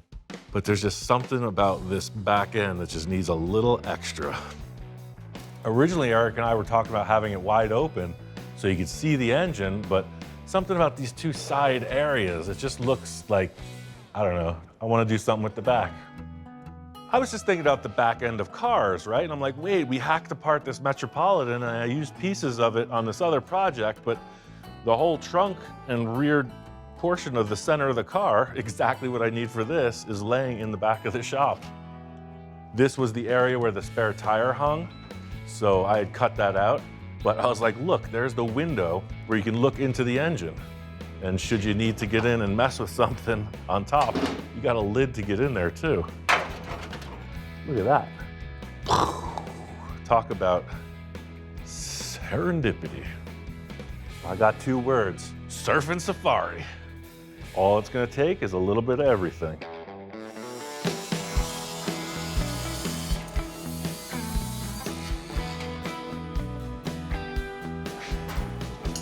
It's the old corkscrew twist trick. It worked. I always get that quirky little smirk when something's starting to get really weird. It's almost at that moment. I'm gonna cut this out of steel and then use the shrinker to just make a nice transition around that corner. But it's got these little teeth that munch. See that? With metalwork, there is munching, crunching, and bunching. All advanced technique as far as I'm concerned. There's two things you can do with metal. You can shrink it or you can stretch it. This process does both. Munched and bopped to perfection.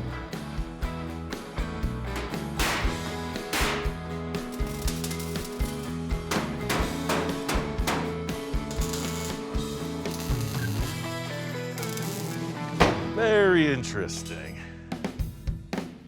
There's something about this surface coming over the engine. Initially I was saying exposed engine, but putting this in place, it's like the double decker adds something to the car. It gives it like a more enclosed feeling. But I definitely want to see engine through that. What's gonna really set that look in place? We're really onto something with this rear end design, but I think it just needs something more to call it complete. Before we get any further along, I want to spend a little time on the bodywork and see how it's feeling. There's nothing like a little elbow grease to get things headed in the right direction. I like to really get the heavy aspects of the filler in place. That way you're not looking at all these welded seams. You've got the inside gap of the hood opening all detailed in, and the VW body line into the Studebaker is coming along pretty good too. A little hammer and dolly work and some filler. Never knew what went on back there. The missing link is this hole I cut in the back of the body. It had kind of like a Continental kit. So this, sat in the car like that with a vertical spare tire. I don't need a spare tire on the back, but the look of the Continental kit was pretty cool. It's this point in the process where the whole view really comes into play. Of course, the wheel and tire combo mean everything. So this is what I'm using for all four rims. Real simple setup.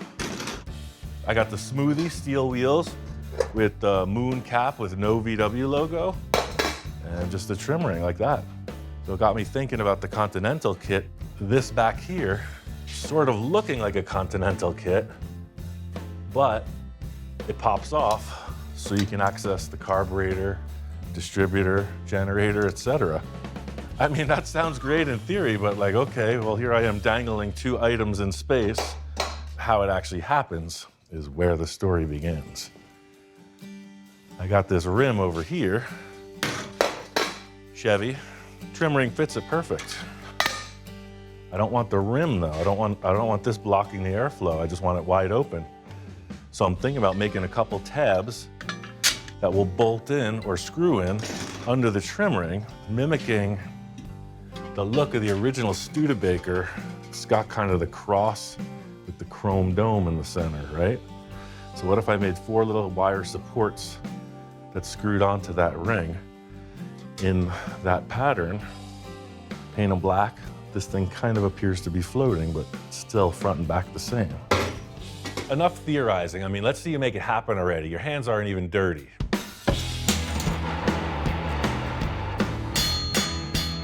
You can drill and screw right into that.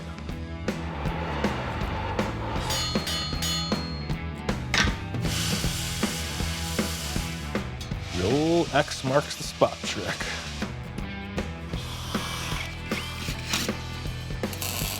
Now I'm just gonna tack weld this hubcap right to it.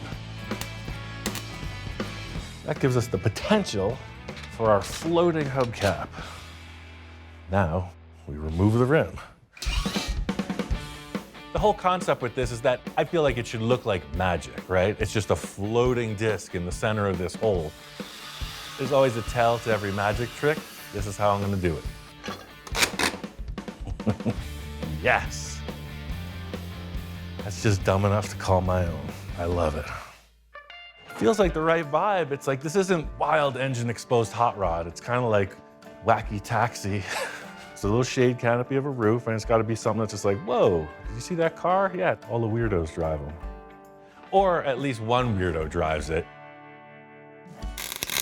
All right, now for the arts and crafts hour. I like that. Let's make 2 of these and adapt.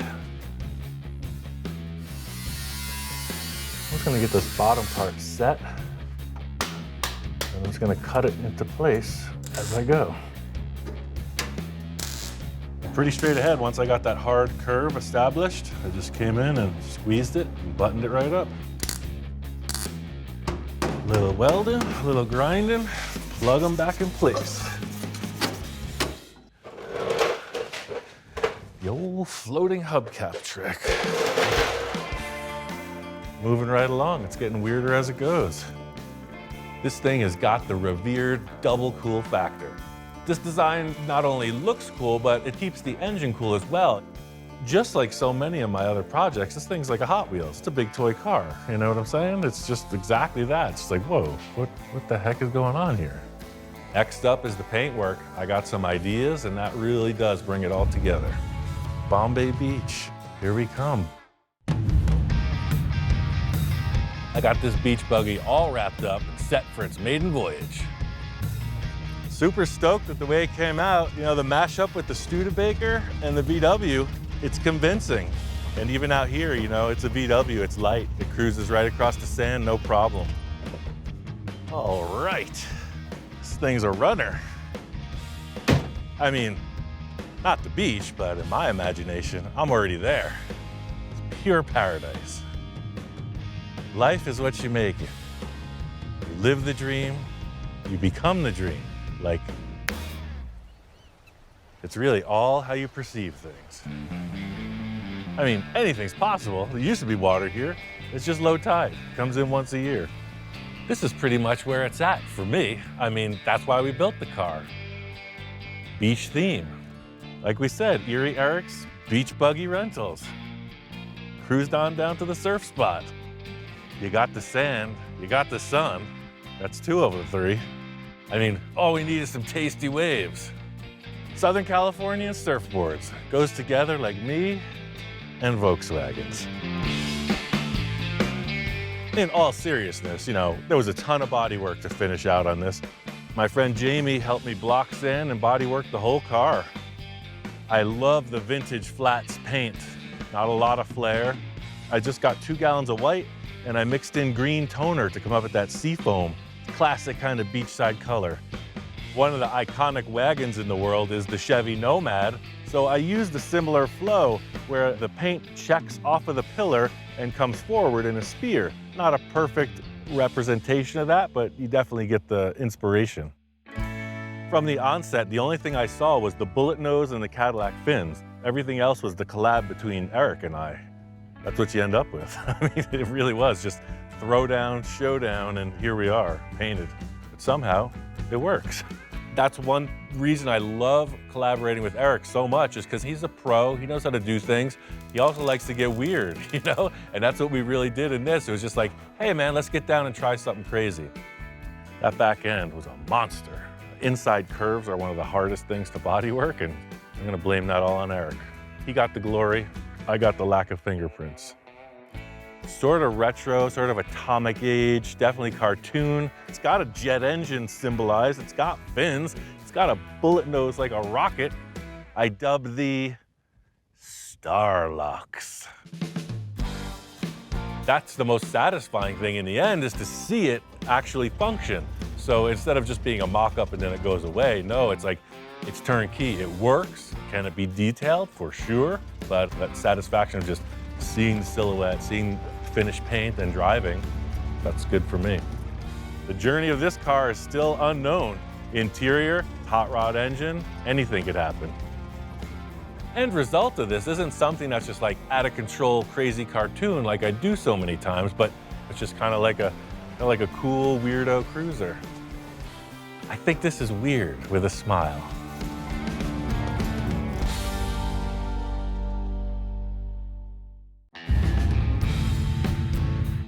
Out here at my friend Bill's place, he said, hey, come by. Guess what? I got another truck. You know Bill, he's a truck guy. He just can't quit the habit. Here he goes again. Bill and I have done a ton of projects together. I could see a cycle, like he's improving with every one. Each project comes from a better starting point. He usually manages to get his hands on some interesting stuff, and this truck's no different. Wow. It's even got that old truck smell. That's a unique rust pattern. Usually it's down in here.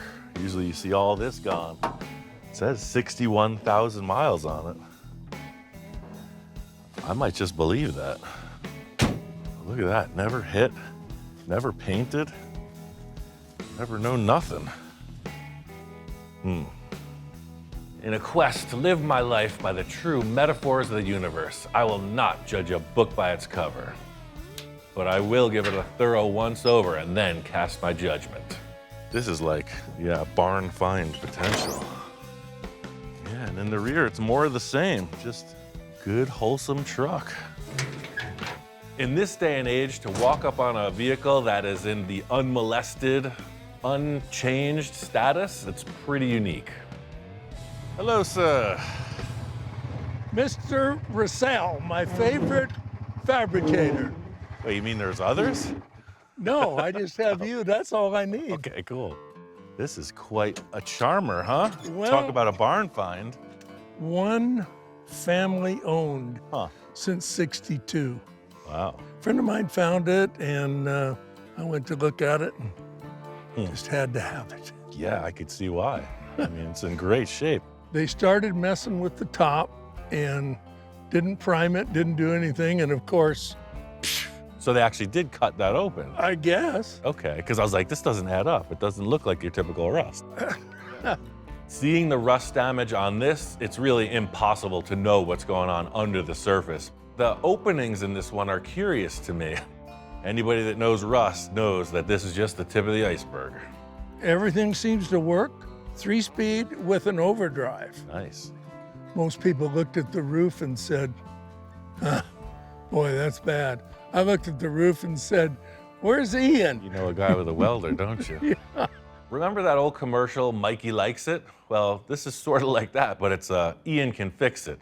It's never a dull day.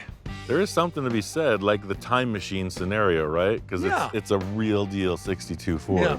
I don't know, it just stole my heart when I saw it. I liked everything about it, and so here we are. Yeah, in stock form, these trucks are great. I had a 64.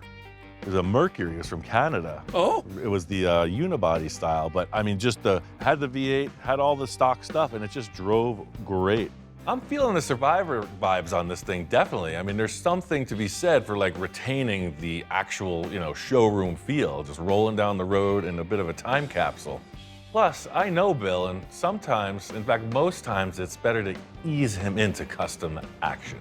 interesting, they call this a custom cab. It's a full custom kit. Now, I don't know what that means. When we're done with it, it's going to be a custom cab. Yeah, it needs a little Racel.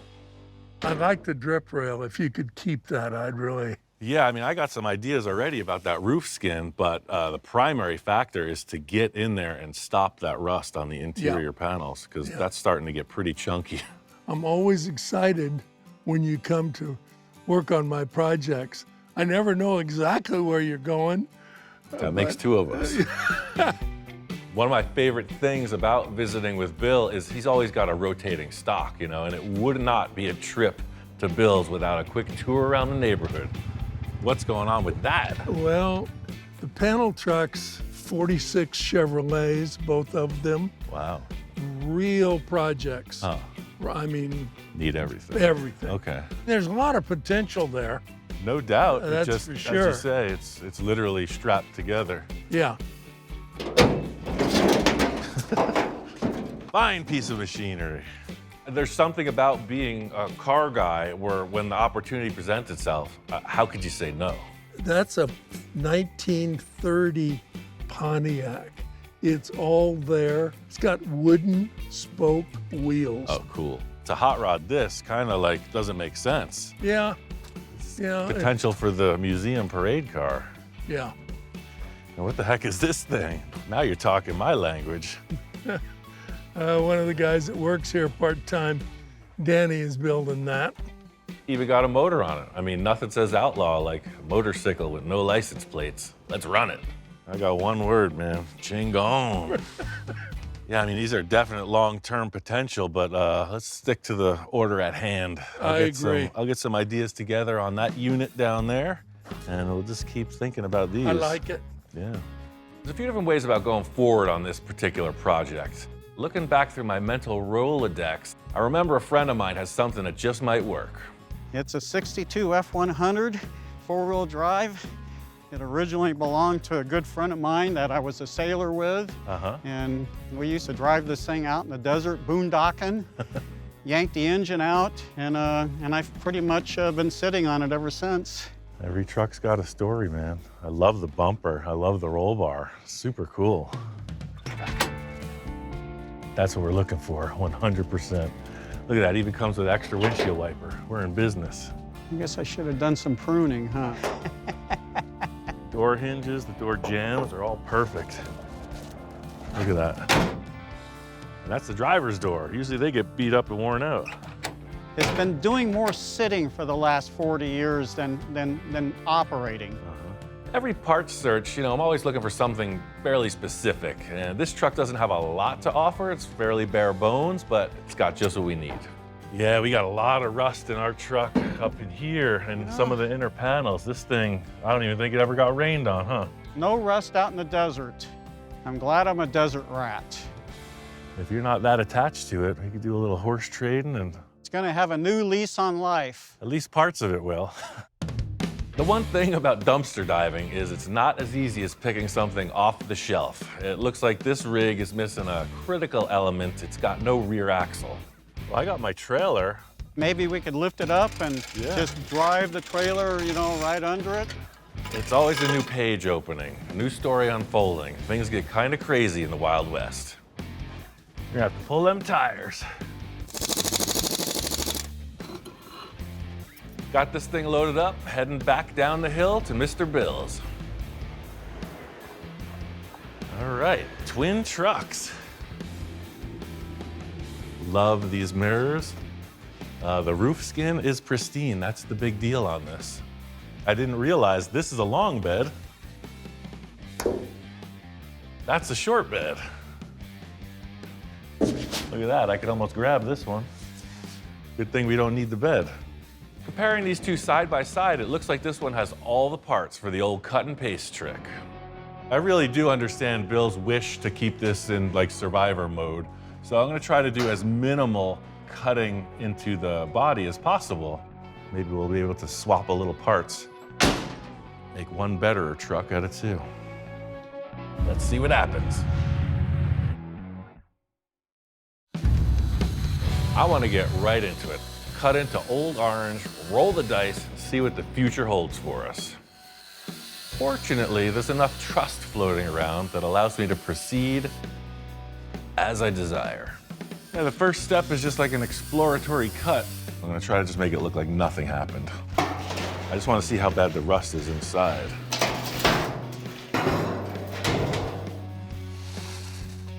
It's like sands through the hourglass. No cancer in here, it's just surface rust. So I'm assuming what happened was the moisture just got inside, started rotting it from the inside out, but none of the structures is rotten. That's the good news. What's the bad news? I don't know yet. Let's get a wire brush and see what's happening. I was really concerned about how the drip rail rotted away, but see, that inner part, there's no cancer there. With custom vehicles, that's a big point of contention, to use or not the drip rails. This one's gonna look stock, it's gotta have them. It looks like the orange truck's drip rail is out of commission, but fortunately the donor vehicle has everything perfectly intact. California dreaming right there. That doesn't happen on the East Coast. That's good to weld to, and this is much less rusty than I thought. See, Ian, regardless of what you say, even you get lucky sometimes. One of my thoughts was that if it's rotten in here, then it gives me every excuse to chop the top, right? Because, hey, you're gonna cut the pillar anyway. But I think Bill, in his conservative mindset, is going to appreciate this, just like nothing ever happened. Once you get into the 60s model years with the curved glass and it's got different body lines, I feel like they're a bit less in need of a chop top. The earlier ones, they kind of had the baseball cap look, right? Kind of a flat front-ish with a big tall center, and the 60s kind of smoothed it all out. Well, this is one of those unique opportunities when you get to paint stuff that's inside the vehicle, because we got the cap off. So I have this rust converter. This product's called Pour 15. It claims to convert rust into something that won't rust anymore.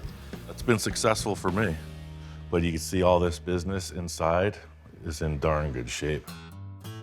While that's drying, let's get started on the slice and dice on this parts truck. I think I'm gonna salvage this windshield first.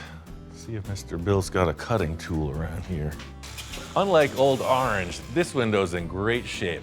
Hoping to get a 1-2 combo out of this. A windshield, a roof skin, plus a side of fries coming right up.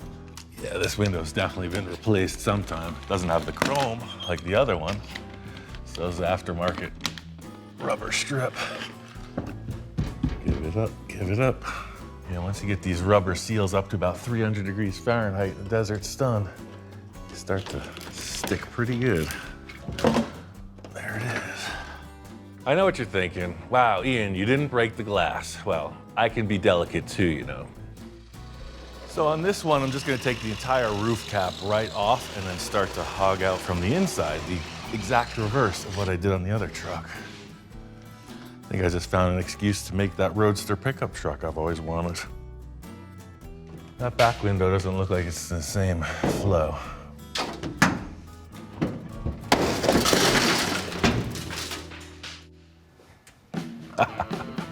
Old habits die hard. What can I say? One farm fresh roof skin. Let's get that truck out of here. Let's take out this ancient artifact. Yeah, look at that, rust free. That is the desert, ladies and gentlemen. I want to leave the drip rail, but remove the structure. So I think I'm gonna take the disc and put it in this way now. Now that the skin's on the table, I can trim away everything I need using my patented surgical precision. So now you have all the structure of the truck intact with this front windshield surround preserved on the other vehicle. As long as those folks at Ford used the same tools to make these two roofs, we're gonna find out. I did all the prepping I could in 2 stations. It's time to put it together and see if it fits. A hot dog. If that don't fit like a Ford roof skin should. The two-tone is pretty cool. I wasn't expecting that, but it brings out the bumper. The white and white. Looks like a creamsicle. There's just so much to be said for the factory stamped sheet metal. It fits identical, it fits perfect. And the patina, the color of the paint, actually works great as well. See how this roof has a little clip on it? And then there's still one remaining on the truck. So that's your front alignment right there. Both of these vehicles were prepped out more conservative than the final fit up. So now that the pieces are kind of stacked, just the last bit of trim and nip to make it happen. The process at this point is welding it together and just trying not to burn too much paint off. It's gonna get hot on top for sure, but you know, you're only gonna see the seams around the backside. The front welding is buried in the rain gutter with the sealer that'll go in there. I'm feeling good about this swap. You know, I still got a few tricks up my sleeve to make Old Orange come full circle.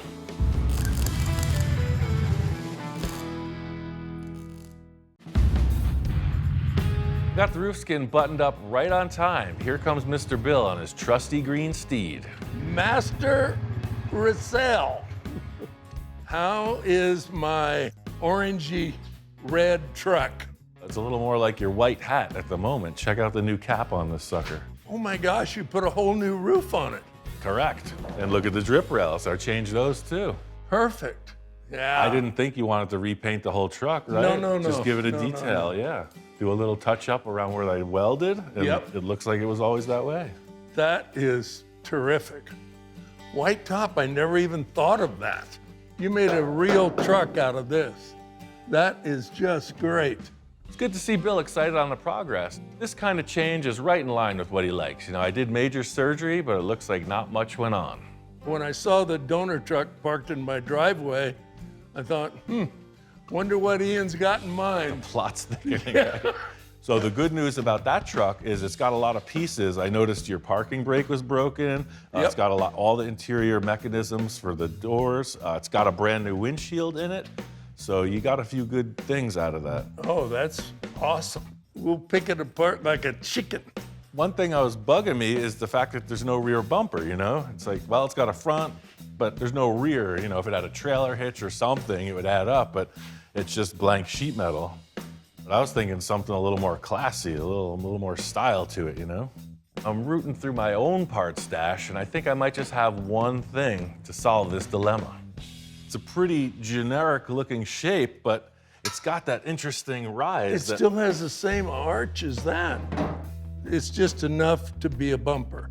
I'm not sure what this came off of. I almost feel like it was on a car sitting like that. Yep. So what are you gonna, just bolt it on and then look at it from this side? You think I got a plan? Come on. Have at it.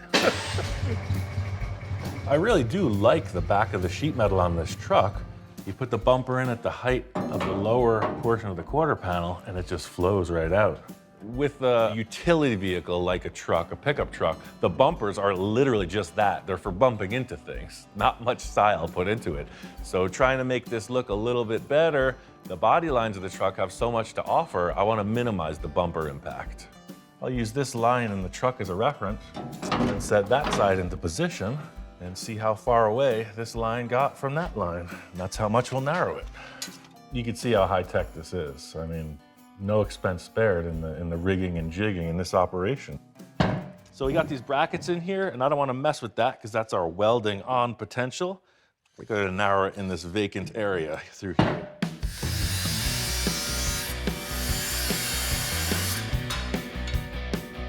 Mini bumper. Got this really high-tech straight edge out of Bill's toolbox. Fortunately, this bumper is the same dimension all the way through, but it's important to get it straight when you're aligning it for welding. such a clean looking design to bunch it up with welds or any other modifications would take away from it. So it's gotta be a seamless mod. This is pretty cool. These bumpers mounted flat up on the panel, and they're gonna do the same on this truck. Can't argue with that. Now it's like, oh yeah, look at the truck body, and then the bumper, just a little accessory. Simple, hang that license plate just down a little bit. I think that's the most that this bumper has to offer, is that it kind of smooths the line between those cheeky quarter panels under the taillights and just a bland flat cross panel on each side of the license plate. This shows you the old nip and tuck. Sometimes it's the answer. Paint that white, call her done. This thing is definitely making progress. It just leads to think, what's next? I'm gonna think about that for a minute.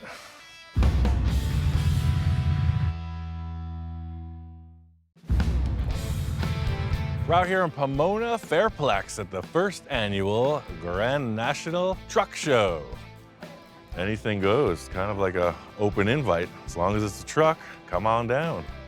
When my friend first told me about this show, he's like, you gotta be there, man. It's the first time all truck invitational.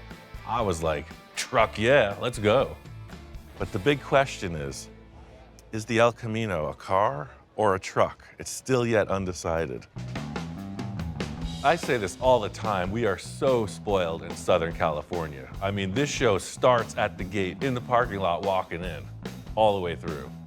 This thing is unique. I love this bed cover. Who knows what year that's from, 40s, probably. It's steel, super cool. Yeah, the whole thing with coming out here is just to see like what's going on. If I could bring something to the table that would get Bill excited, that's what I'm all about. This guy's one of my favorite fabricators going, Slim. He builds some crazy stuff. And this van is like a wheelie popping machine, as evidenced by the giant engine in the back. The Highway Patrol loves to see this stuff on the street, so I'm sure that's why he did it, just to support the local law enforcement. Vans, trucks, you name it. Look at this yellow beast. Look at that face. Wow. 1950. There's something to be said for a vehicle that's as tall or taller than me when it's laid right on the ground. This thing.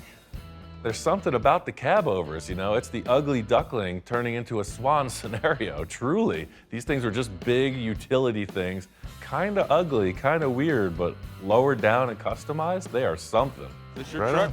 I wish. Oh. I love it. Obviously, this thing's full custom, but the body started off as a 40 Ford cab over. Everything's modified. Super nice.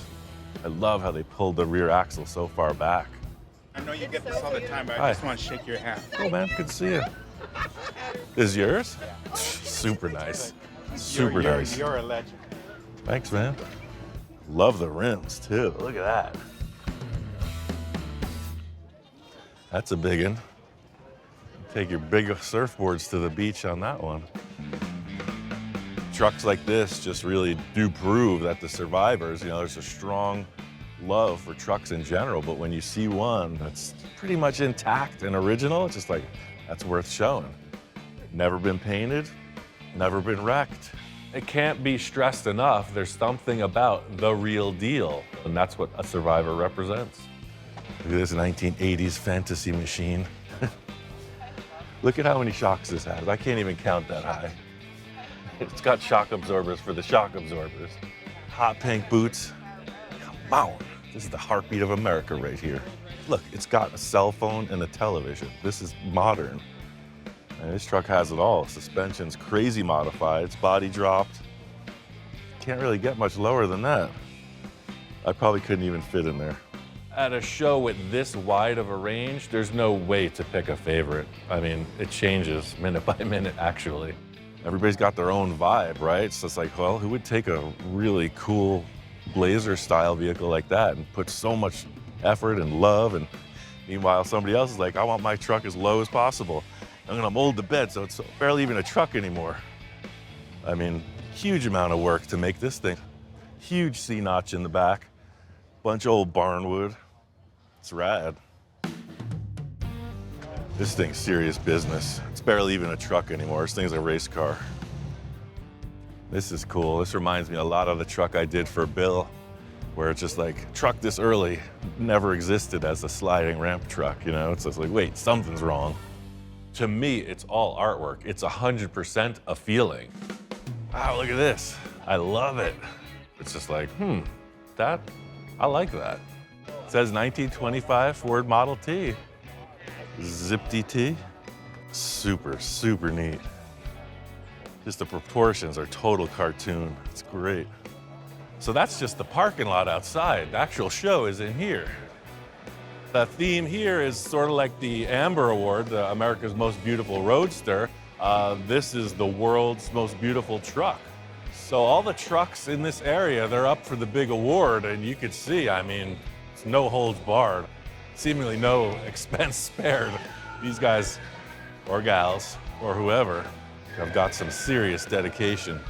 This is my gig, right? This is my living. I know what it takes to bring vehicles to this level of finish. And it's not one, there's hundreds, possibly thousands, all lined up, all primo. It makes me wonder why I'm sitting here talking instead of some of these other cats. Oh yeah, now we're talking. Look at the color on this. Wow, Diamond T. Man, this thing's a huge amount of work. Just crazy cool. This is pretty close to the truck Bill has. This is the unibody, but very similar. You see the shape of the roof and a lot of the body lines are similar, but this one is full on. I mean, just like these trucks, right? You got all different shapes, sizes, ages, and fans are the same. Especially being close to home at a car show like this, and there's so many people, they're just like, yeah, dude, love the show, keep on trucking. See what I did there? Truck yeah. Well, you know I'm a bit biased, but I mean, it is a truck, right? That's why it's here. It's got all the goodies. I love this. I mean, I love the Peterbilts, I love the Kenworths, the flat face ones, anything like this. Just look at this thing. It's like a freaking building standing in front of you. You just tell them Large Marge sent you. My favorite thing is to walk around looking for that one thing I haven't seen before. And I see this curved glass, you know, quarter window pickup truck, and they pop out. They're ventilated. I don't know much about accessories, but that one's new to me. Wait a second. Is this thing even a truck? I think they're bending the rules a little bit here. It was a truck. I mean, 1923, this was a truck. Oh, look at this thing. I don't even know what to say. It is a Suburban, 1955. When they're stock, it's something, but when they're stock and lowered, forget about it. Look at this thing, man. I mean, king of the boulevard. Super cool. This rig is pretty stealthy. In talking with the fellow that put it together, it's got so many things done to it. The hood has been nosed down a bit. He's got flush mount windows in the sides. He's got cameo taillights on it. It's a really subtly radical vehicle. All I can say is I think I just found my element. This little corner of the room is where it's at. Ah, look at this van. Hey Jeff, good to see you. Hope you watched the show. I mean, did you even grow up in the 70s if you don't know about Evel Knievel, who dared to jump the Snake River Canyon? This actually reminds me a lot of my Uncle Frenchie's van. I keep this with me every day. Look at that, seeing that as a 10-year-old boy with the pirate on the side. He had the cedar interior, he had a cannon in the door, he had the CB where you could talk out of the front grille. I saw Uncle Frenchie's van and I was knocked out. I was like, you guys are building this in the garage? All I could say is like, he was just a cool cat. You know, all my father, my uncles, they're all relatively, you know, workaday kind of guys, family guys. And Uncle Frenchie was like, I'm building a custom van. I was like, yes. Little did he know the monster he created, following in your footsteps, sir. If you gotta sum up trucks in general, this show is it. So it's got my brain spinning. It's just a vibe, you know, spend a day in Truckville. This gathering was next level. I can't imagine what's gonna happen next time. It's time to get back to the lab. Anybody home? Speaking of trucks, out of the blue, I get a call from my friend Tom. This project and I have a little bit of unfinished business. Hey, How's Ian. it going? How you doing? I know you said you made some progress, but wow. It's a driver. It runs. Oh, cool. Yeah, Cool. It runs really good too. This thing looks great. It's a 1942. It was a military truck, a long bed, just a big utility vehicle, and he got a little wild with it. He shortened the entire chassis, bobbed off the bed. I did a chop top, little hot rod 6-cylinder engine. He's like, no, it's not a hot rod. It's not a street truck. It's a toy. Think of it as a giant toy truck. All I could say was, yeah, you're preaching to the choir, sir. I gotta say, I do love the big puffy tires, but these are cool too. Like you're saying, it's like the model kit where it's dual purpose, right? The truck is going to be this color right here. See the yellow in there? Yeah, that's cool. I'm actually thinking That's a about bold putting choice. fenders on it too, so that there's a little bit of color down here too. Well, again, like you're saying, it's dual purpose, right? So if you're taking it to the dunes, you take all that business off, take the street trim off and put the buggy trim on, right? Yeah. I love the bed, man. Had a friend of mine who was an excellent body man. He went ahead and cherried the bed out for me, and Yeah, cool deal. When Tom called, he said, hey man, just a few little pieces to wrap up. And I thought, hey, perfect timing. I am knee deep in the truck business.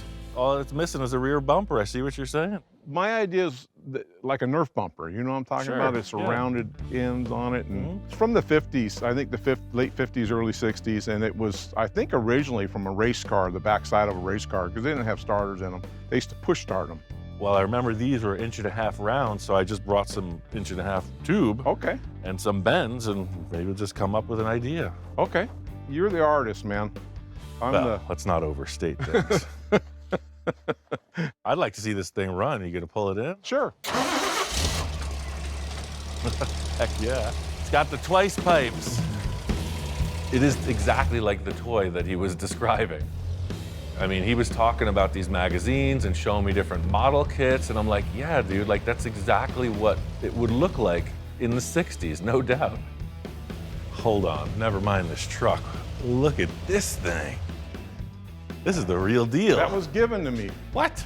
It's a hot rod from the 30s. Oh, wow. During the war, they made a truck out of it for Like rations. so many other ones, right? Yeah, for war rations, yeah. In World War II, there were gasoline rations, and as I understood, you could get more if you drove a truck. The car's been lowered a bit. It's been chopped pretty significantly, and just a really nice touch with the windshield and convertible top. And it's got that weird back end. I mean, it is technically a truck. I think it's been chopped at least 4 inches. At least, look Yeah, how low that yeah. is. I mean, this gas tank is obviously not original. That's Yeah, first thing I always do if I get a car is I get it running and driving. Yeah. Crazy when an antique like this just runs. It's cool. This thing here, we're okay with. That's the one we need to work on. Yeah, I agree. I brought some tubes. Let me show you the bends I got. This, right? That's just about where you want to be. It really fills out the back of the truck. Right, so this would come in and turn down below the license plate, and then the bottom part would reverse like that. Yeah, just put a little spacer in there, huh? Yeah. Oh, that's cool. That's a great idea, Ian, right there. After laying out a few ideas, it seems like we got a good jumping off point with these large bends. That would look pretty cool, no? No, I like it. No, I like it, yeah. You heard the boss. Commence the building, Captain. That's the first part of it. It's gonna need 2 vertical bars where the chassis grabs this bumper, so if we do that, that'll keep it locked. Not only will the vertical bars support the bumper hoop, they will act as the mount to the chassis. And to my eye, the spacing looks like it can be improved on. So our chassis is as wide as this, right? Yeah. I feel like if we have our uprights this close to the end, it's gonna look funny, but the closer we can bring them into center, it'll look more proportional with our little detail in here, you know? Yeah. You know, we could favor it out to here. How do you feel about that? I'll be honest with you, I have no Are you idea. all right? You're losing me, Ian. Usually you don't lose me, but you lost me. This happens every time, man. See, my mind thinks in obtuse dimensions. My workflow style is purely alone. So I get a good idea in the heat of the moment, I execute it. I guess the flip side of that is not really being able to describe myself that well. No, dude, we're just gonna do this, that, and the other thing. It's gonna be fine, trust me. This bumper's coming out cool. I'm liking it. It's more art than it is function, right? That's what I said, you're an artist, man. Oh yeah, look at that. That It's is not cool. such a big high boy now. Yeah, It yeah. drops it down a little bit. I like it. I like that, yeah. Good answer. The other answer might not. I almost don't want to open it up now. What the heck? Let's hang the plate in there and see what happens. It might be pretty slick if the plate just floated, like it didn't even attach to the bumper, you know? It was off the chassis just sitting there with a cool frame around it. Man, now you're confusing me, Ian. What the heck? Joe Schmo's Raceway, see you on Saturday. And that's kind of why I wanted to start this, because it's like, man, that has such a uniform, you know, feel to it. Would this have like a lot of busy metalwork on it because it's such a simple truck? I don't know. Yeah. This is all part of the creative debacle. I mean, once you change one thing, you sometimes got to change everything. Just like with the back, we made some progress, but in the front, like anything's possible, man. Style-wise, think about it. I mean, we could do another mini tube bumper like that for the front. Could be V'd out, could be a single tube. We could do 15 tubes. Anything can happen. My mind's all over the place now because of that. It is. Honest Ian's Bumper Building Service, here to consult and confuse on the daily.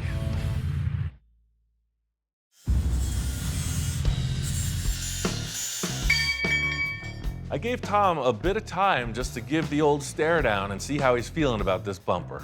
If you want to keep this as we built it, then it's as simple as just attaching it to some mounts. I like it just like it is. I still think it looks like some kind of workout equipment or something. It looks just like something Ed Roth would have built back in the 60s. Straightforward enough. We could just make some nice brackets, you know, make it look discreet, like we were talking about maybe that floating license plate in the center. I'm gonna wait until you've got that completely mounted before I even start thinking about the license plate. If it's centered down there, it may not be centered from here. Now you're talking my language, like the great sculptors of days gone by. When the figure is on top of the building, the head is actually out of proportion. It's bigger. Oh, yeah, because you're looking at it like that. yeah. It's all so delicate. I mean, angles, distance, size. How could one possibly take it all in? Well, actually, I'm just gonna have my wife come out and tell me, that looks good. Rank, do it. Sometimes that works too. Yeah. Yeah, grab those 2 pieces of wood and let's clamp this thing back on. The old 2 fingers on the knuckle. There it is. Yeah, that looks it right there. So in the end, that's what it adds up to. 2 simple, discrete brackets, welded inside and out. No, I love that thing. It looks like something out of one of my old 60 hot rod magazines. Agreed. The surprise for me was the way you mounted it. I did not see that coming, and I like that. Way cleaner. You don't have all this busyness down here now. That's, Yeah, he likes it. By golly, he likes it. Look at that bumper. You like the way the taillights are positioned? Yeah, I mean, I love the traditional lights, but you know, what if there was like a round thing? That to me says like 60s. Yeah. I kind of like that idea. Do you have an old trailer light or anything laying around? Oh, heck yeah. Do I got an old taillight hanging around? Hell yeah. Oh yeah, that's like the time period too, man. Yeah. Right in there, just about centered. Well, I may get custom on you, huh? That's what I'm saying. If it was my truck, I'd have these taillights. In the meantime, I'm gonna get into this front bumper design and Tom's gonna hang the license plate. Well, since I have free reign, I could get obnoxious with it. Big Cadillac bumper with the Dagmars. I mean, anything's possible. Or, I was thinking like the 32 Roadster traditional kind of look. You know, it's got that grille with the little peak in the front, so why overcomplicate things, right? Maybe just a little bar that comes to a V point that matches the angle of that grille. Just give it a little aggressive stance. I think in a lot of circumstances, the end result is just being simple. Sometimes less, a lot of times less is more. It's a little trick, that way it's just a hidden nut. Yeah, so it's just welded to a washer, set it in the tube like such. If all my calibrations are correct, this thing might just bolt on. Yeah, man, how about that? I like it. Looks good. Nice and clean, right? Yeah, that's usually the best way. Yeah, see, once you got that grill on, right? Boom, then you got that whole V shape really represented. Nothing like seeing a project in motion, especially at a distance, you know, you really get to take it all in. Heck yeah. Oh, look at that bumper from here, man. It's cool. It's really fun, you know, building a car, but it's driving them is when you really feel the flavor come out. And this one's got a ton of personality. This thing corners like a forklift. Look at the turns it does. Super fun. I'm thinking of doing those taillights like you said. Yeah, man, one piece at a time. You're closer than you were yesterday. Oh yeah, I'm getting there. Another satisfied customer. Now it's back to Mr. Bill's to see what's going on with Old Orange.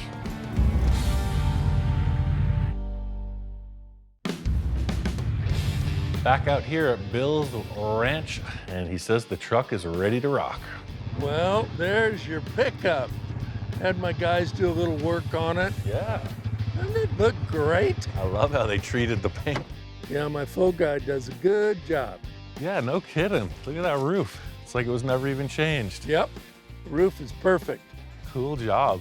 It was really interesting to me how they kind of faux finished the front and rear bumpers to match the roof cap. Pretty slick stuff. Because when you open the door, it's like the dashboard and the top, they make a statement together. Yep. That's really what I was hoping for. There's something about the white paint, when I put that new skin on, it's just like, wow, it kind of brightens the whole truck up. It's interesting. By leaving that factory seam between the window and the roof cap and putting the weld in that nondescript area, slapping new drip rails on both sides, it worked out pretty clean. Oh, it's great. Drip rails were non-existent. Yeah. You know, it makes these projects so much better if you have a parts or a donor. I mean, look at everything you got off that donor truck. The big bonus here was the donor truck. Not only did it have the roof sheet metal and a couple other accessories, it had this pristine windshield in it as well. One other thing about the donor truck was it had these cool side view mirrors, and they just scream, you know, California custom truck scene from back in the day. Standing in the back of the truck looking forward, I would see these bumpers hanging out past the fenders, and I thought, well, we're really inside on the rear. We got to tuck that front in as well. This stamped line takes a hard turn right here, right? That looks cool, but then this thing is just kind of flying way out. What if we could get that bumper to match that as closely as possible?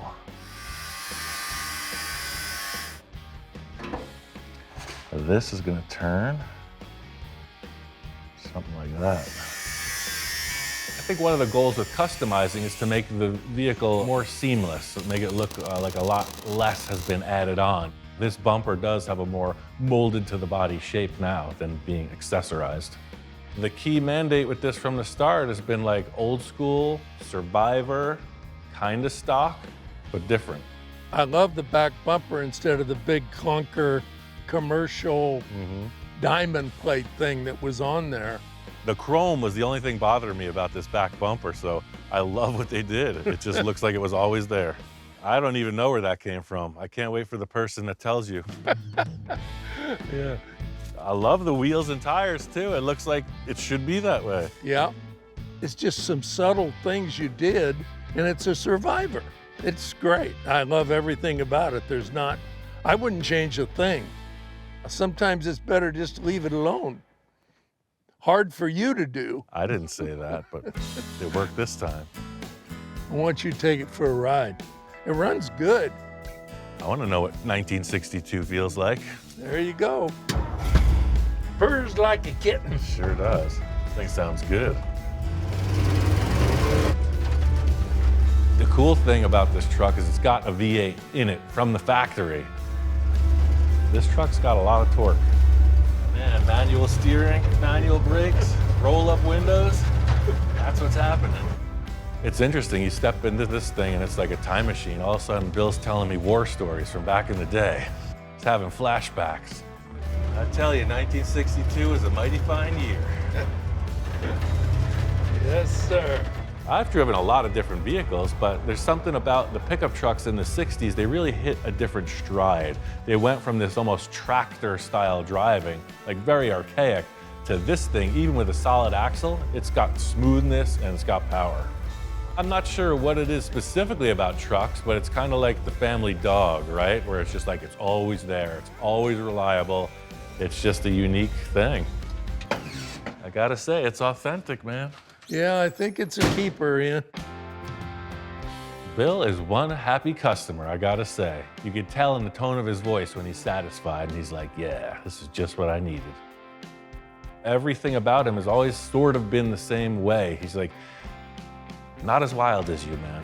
It's like, I like some cool stuff, I like custom stuff, but let's not get too far.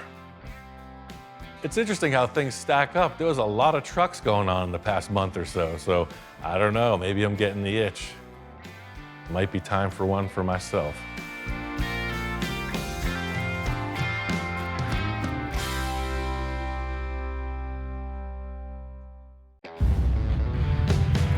My good buddy Victor said he's got a project and he'd like to bring it over.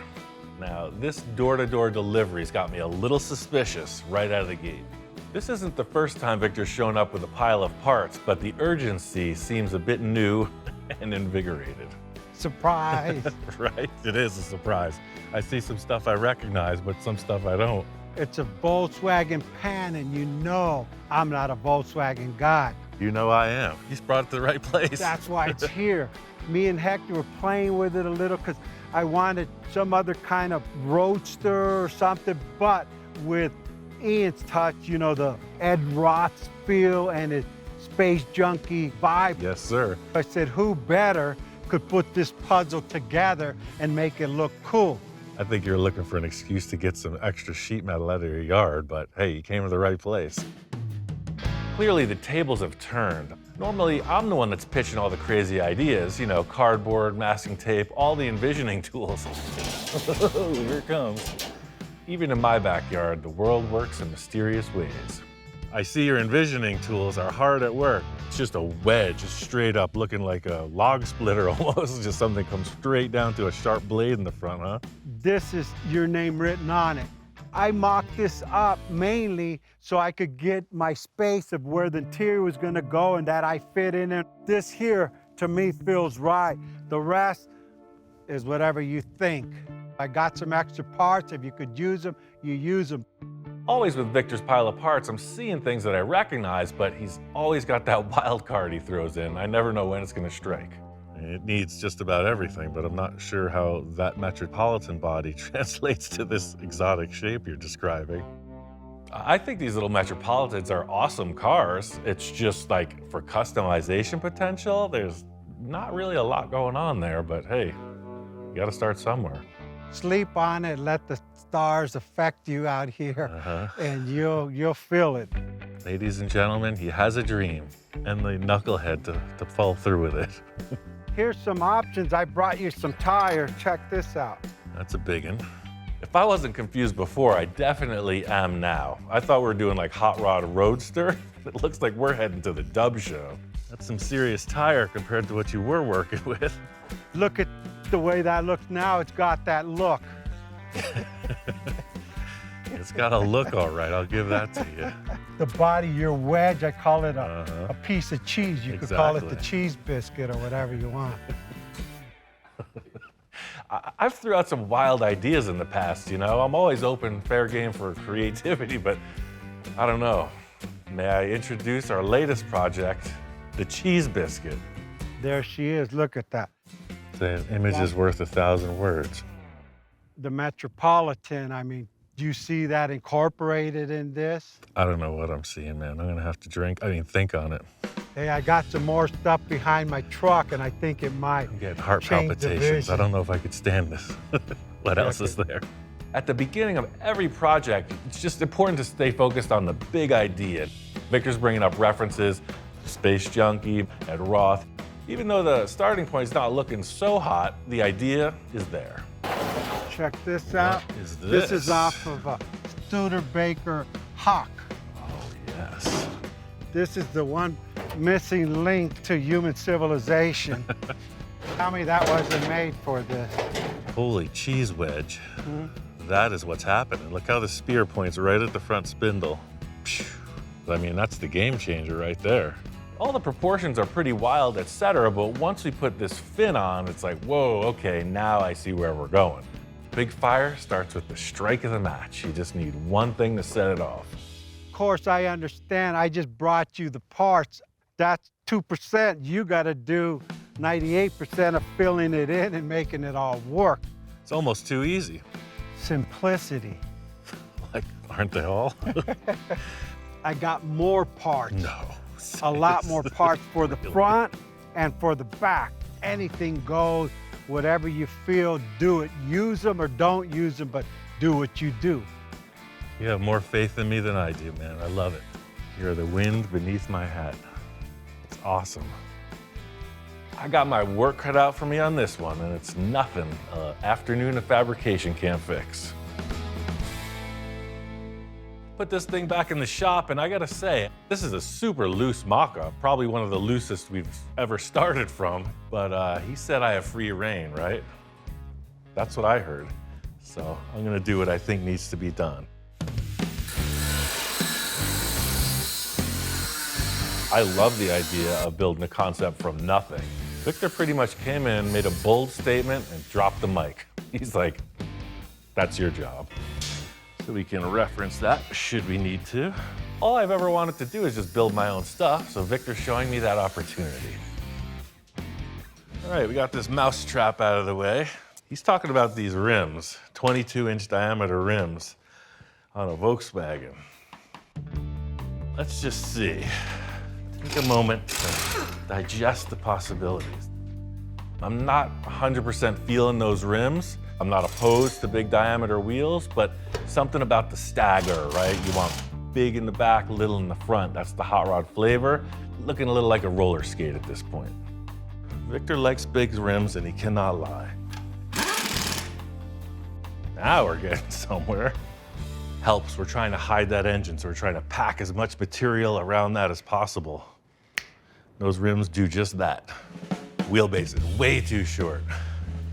Close together or far apart or just right. See what I'm saying? Right now, it's got the Mr. Peabody look. It's kind of like really close together. Smaller wheels would appear farther apart. Right now, I think I'm just getting hung up on the actual look of these rims and not just the overall proportions of it. So I'm gonna try to look past that and just use them as circles. So you got your standard 45-degree miter, right? But then you got that, right? Now a car like that is like, that's what we're looking for. A weapon, not just a commuter car. I think I gotta cut this floor pan.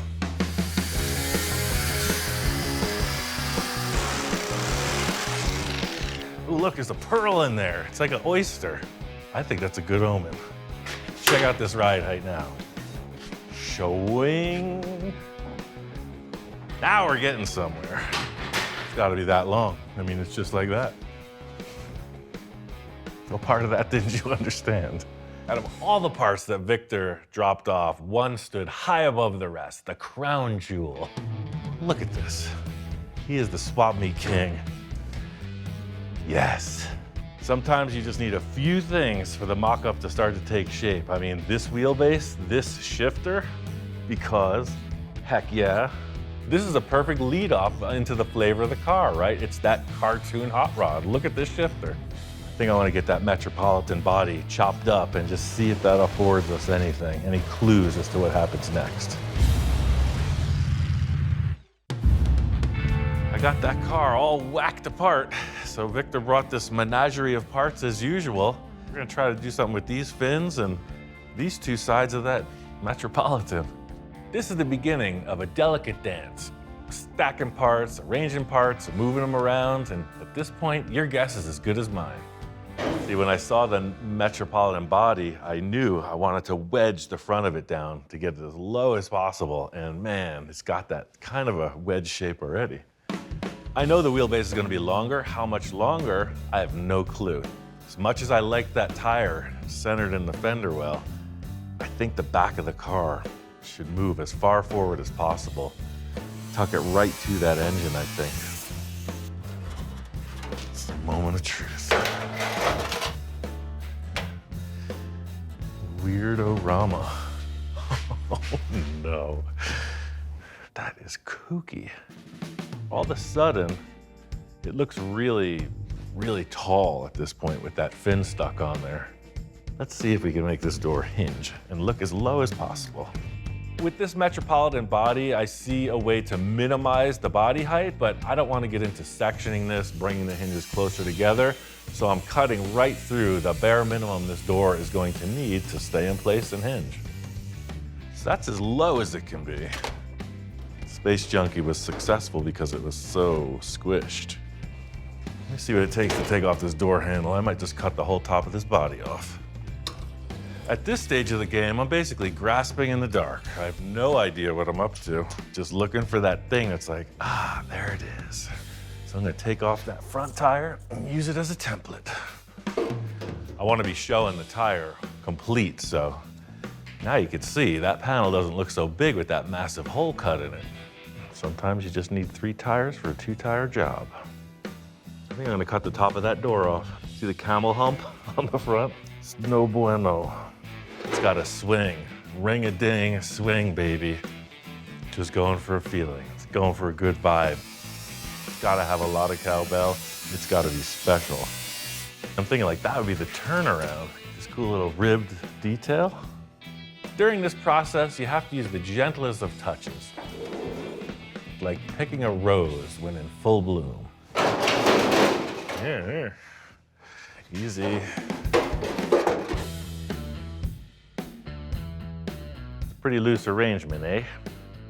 What I'm looking at is this fin ending and then the body continuing like such, right? You got a lower wedge, so it's like boom, boom. Right there. The door just looks so appropriate coming right to the tire like that. This is the true envisioning process. I know it's not in plain sight, but it is if you look in just the right places. Anybody, right? You walk in the door and you look at this. It's like, what is this? I guess I do get caught up in my own brain sometimes. Supercalifragilisticexpialidocious. Look how big that quarter panel is. Without that tire on, whew, that wasn't gonna work. Aha! There's a tire in there. I can't stand it. First I didn't like the rims, now I'm all goosey. This style rim might win me over after all. Having a body panel next to this wheel, it's like, whoa, wait a second. Yeah, that's hot rod. Proportions everything, and looking at that taillight hanging off the back end, I'm like, ooh, we gotta tighten that up a bit. This is what's gonna sell the back end of the car, in my opinion. I'm really happy with the door, the tire, and the bobbed off back end. This fin is coming down, coming forward, and then again, our axle being somewhere out here, I'm assuming. Maybe furtherer, I don't know, but that's kind of where we're at. I'm gonna replicate this exact measurements to the other side and then carry on with the front and the back. Even though we only have a half a car presented, I feel like we're leaning in the right direction. And even if we're not, we're only half wrong, right? Diced up that whole Nash Metropolitan and it worked out great. I just mimicked the driver's side with the passenger side and put in a bunch of structure and made this cool little curved backrest. You got some representation of what the back of this bucket area that you sit in is. It's feeling good. At this point in the process, my focus is on getting the front of that car as low as possible. The Volkswagen Beam with its stacked tubes was not going to afford that super low look, so I called in some reinforcements. I ordered a 6-inch drop axle from Speedway. This is your typical hot rod setup. Disc brakes, rack and pinion steering. It's not a Volkswagen, Victor. We're hiding all that business. When people look at this, they'll be like, wait, something doesn't add up. There's usually a big V8 engine sitting right here. Not this time. Literally, the hood height can be right here. That's super low. Volkswagen and the hot rod, they gotta meet up. I got a plan. It involves some of this. It's from another project, that crazy trike thing. Piece of the leftover chassis, it's super strong. Oh, I gotta get back in the gym. This is envisioning central right here, and look how close this perch is to that body line. I like that.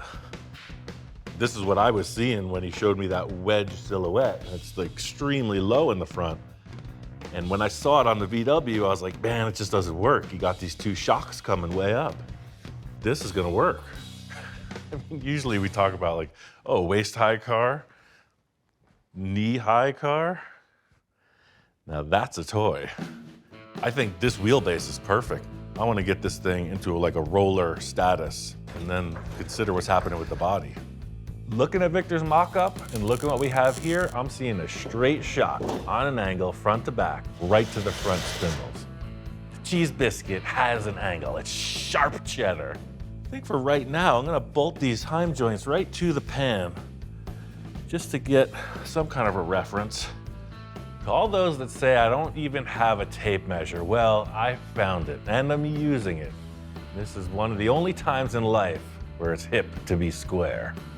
That's a win. See? Nice big rainbow bridge. And what does every rainbow have buried inside? Mounting hardware, of course.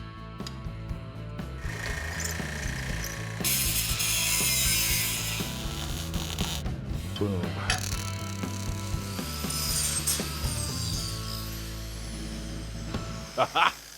Of course, that structure is going to get a bunch more strength. This was just to get the axle in position so I can set up this sheet metal. So it's all got to kind of come together. So I want to keep the center perch of the chassis super narrow. I think the body's going to be somewhere in here like this, right to there. The way that I'm feeling is not only do we want this wedge down from top to bottom like Victor presented, I want the both sides coming in. I want it more like a chisel point. The look here is pure speed, you know, like the tip of a lightning bolt, right? Fast. That defining rib in the lower portion of the door, I'm gonna try to mimic that. It's 2 blank sheets and then just take a look. So see, that's approximate. Then you can see how it radiuses down from there. Put a little hoo-ha in it. Trim this off. That looks pretty good. That's our gauge. That all started when I was learning to make gutters for houses. You could see that this could easily be turned into a gutter shape. So some people, like the wealthy, they wanted a special shaped gutter. Seriously. So they said, oh, I drew this design, and now how do you do that? That's how I did that. Sometimes it just shows you can work yourself out of the gutter. You could be somebody. This is a different radius for sheet metal. I'm just gonna clamp it to the table and hand bend it. Bring in the heavy timber. With all metal, control is the law of the land. You tell it what to do. That being said, sometimes we all need to be told what to do. I mean, what are we supposed to do? Think for ourselves? Wait, no, I'm doing this backwards again. Let me reset. Get my dyslexia on. But again, when you don't have any rules, and you got no supervision, stuff's bound to go wrong. I've learned a lot more by making mistakes than the times when everything's gone as planned. Are we doing it in the right order, Ian? Yes, I think we are. I'm a dancer, I'm a shucker, I'm a jiver. I'm not sweating. It's cold out. It's fine. Everybody hold your breath. Probably have to step on it once or twice. Woohoo! I'm feeling this. Shoots the line right across from the rim to the rim.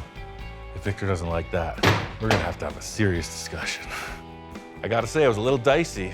I flipped, I flopped, bent and unbent, but I think this body line works. Flows right through. The front is looking impossibly low. I love it. Everything about this is progressing for sure. The front of the car is just looking too boxy to me. I got an idea to enhance this front grille and the way it meets the door hinges. We are 2 sides closer and we're still not playing with a full deck. On to the next. Wanted to get all that structure in place before I really got this body into shape. So now it's gusseted, triangulated, all the things. Standing back looking at it, there's still something with these body panels that needs to be addressed. Started notching it where the body would pass through these radius rods. And I started looking at it like, is it really gonna be this hard angle here? You know, because I want to pinch right to that grill. Because look at that shape. I don't like that. It looks like a soapbox derby car or something made out of plywood. I want it to look like a 52-year-old amateur built this, not a 12-year-old. Let me get my inspiration stick. Right? Yeah, it gets small real fast in here. My foot's actually outside of the car at this point, but it's all about the look, right? I mean, you do want to look like the giant monster sitting out of the car, so I think making it as small as possible is appropriate. Even though Victor went through great lengths to rope off the interior space for his seating, where he's like, yeah, I want to step in the car easy, I want to be sitting here like this, cup holder, the whole thing, stereo's playing. I'm like, no, we're gonna tighten that up. Like it's purpose built, as small and light as possible and as strong as possible for that one driver to fit. So I'm doing the exact opposite. I'm gonna make it undrivable by the actual creator. It's gonna be that tight. It's so easy to continue stacking until it looks like an overweight mess, right? I've always taken the opposite route and try to like sharpen it, refine it. A lot of times you end up with a much smaller interior than expected. Looks better already, baby. I hogged both of these cavities open, so should give us a few more inches. Yeah, it's pretty aggressive.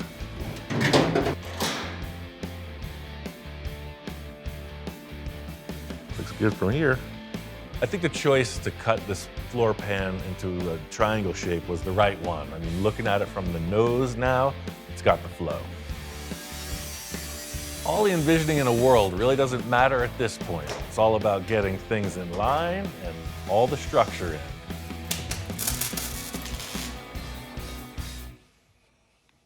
Goes from like thin body, and then the body comes in, it's just totally not a Volkswagen. Something very different. But we aren't done yet. We both know that this concept has to be as complete as we can muster to prepare it for the arrival of the master enhancer. Like they say, you never get a second chance to make a first impression. I think Victor really didn't have a lot of expectations coming into this. Like he had a concept, and like I think he's along for the ride. You nailed it. I mean, who in their right mind, the way you continued the body line, so the whole side of the car is complete. It's awesome. I love the front end you put on this thing. The tires in the front, we almost need to do something like you did on the Space Junkie, something narrower. That's bugging me also. It looks like it's got two giant mitts coming at you. Look at those spokes I brought in. Those are off a T-bucket. I don't know why there's knobby tires. What if we just take those rims and just mock them up? I think it's gonna make the front of this car look so much lighter. All right, let's do that. Victor's got really good taste in cars, obviously. So in me putting on these rims, it's like, oh, it's a very classic look all of a sudden. And yeah, you can get with that, right? I mean, knobbies or not, look how light the front of the car looks now. I mean, look at you got a Wedge coming right after you with wings coming out. So it's like, what the heck's this guy doing? It's gotta be Ian's stuff. I just need a little bit more beat, but I got what you're trying to tell me. There's your speedster, right? For sure. There's something to be said for just falling into the groove. We're in line with the rims. We're in line with the general direction the body's taking, and I mean, just carry on. I brought you all this stuff again. You know me, I'm a collector of fine art. This is fine art. And no mock-up would be complete without Victor introducing an entire onslaught of new parts to add to the mix. Use what you want. I got different kinds of headlight, tail light, headlights, tail light, grills and stuff. That's Pomona at its best. I like what he's putting down here. You know, all these parts, they speak volumes, you know, atomic age, retro future, space travel. These are sweet. You even know what these are from? No. They're huge. They're from Pomona, that's all I know. Yeah. I'm not one to be completely upstaged by Victor. I'm always collecting stuff too, and I got a few things to throw in the mix as well. Check this out. Wow. War of the Worlds, man. That's my favorite movie. Right? Come on. That'd be some good sunglasses for you. That's cool. Right? Just raise them up maybe 3 or 4 inches. So the car's going so fast, right? You wouldn't be like going into the wind like that. You'd be like squinting, trying to go into the wind. I'm glad you love these headlights because I felt like that was gonna solve it. You can work on the rims, but the issue with the hood, I'm seeing more of a rounded edge like you would see on most 50s cars, you know? Contour in here. I got Zephyr hoods. I bring you one, you cut it to size, and you got your contour. A Lincoln Zephyr hood is really a special part in the hot rod and custom world. You really can't get them. So to throw this in the mix is pretty daring. So you got your VW, you got your Metro, you got your Studebaker, you got your Speedway, and then you got your Zephyr. It's a magic number. And the Edzo. 6. I like how this is stacking up. The parts stash just keeps going and going. I mean, you talk about throwing in the kitchen sink. This is like the 1980s Honda spoiler on the trunk. He leaves nothing out for the trash. It's like some Star Trek lines right there. Actually, it goes better that way. Yeah, you're kind of freaking me out, man. My mind is spinning on this back end now. I got some concepts, but I want to come down to your place and pick up that hood because that, to me, it feels like a solution, the Zephyr hood. Just keep doing what you're doing. Continue on that journey, because I'm with you. This is music to my ears, you know, the synchronicity of ridiculousness. Victor is on track for success. Went right down to Victor's. As soon as he said he had this hood, I knew we were on the right track. It's exactly what we need. It's a triangle. It's a wedge, right? It's a 41 Lincoln Zephyr. I don't know. I almost never have trouble cutting stuff up, but look at this. One great thing about Victor is he's not afraid to throw the trash at the project, and he's really not afraid to throw the treasure at it either. The Zephyr, in my opinion, is just about perfection in auto design. That gives the front of the car so much more character. Those straight shots that I set up look juvenile in comparison. Zephyr sculptors had their game face on when they made this nose. Things that guy gets me into. Sometimes you just gotta put your feelings aside and do what's required for the cause. I'm just gonna ruin it right now. When I say ruin, I mean enhance. I'm going to enhance it. The benefit is the perfectness of the shape of this. It's got a nice spearhead contour right to this tiny little grille we're using in the front. Widens out on a nice plane to where the door jambs are. I mean, it's ideal. The old scrap it, then lap it trick. Look at that.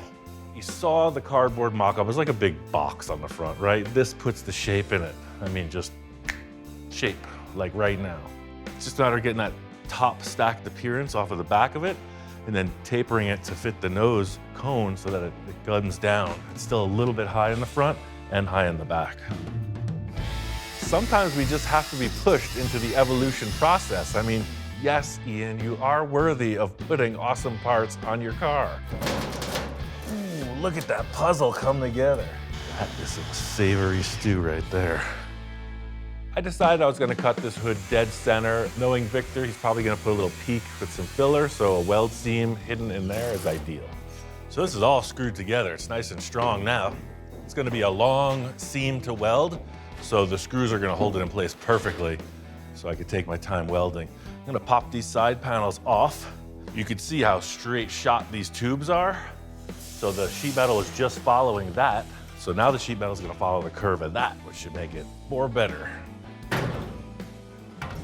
So graceful, I mean, what a good call.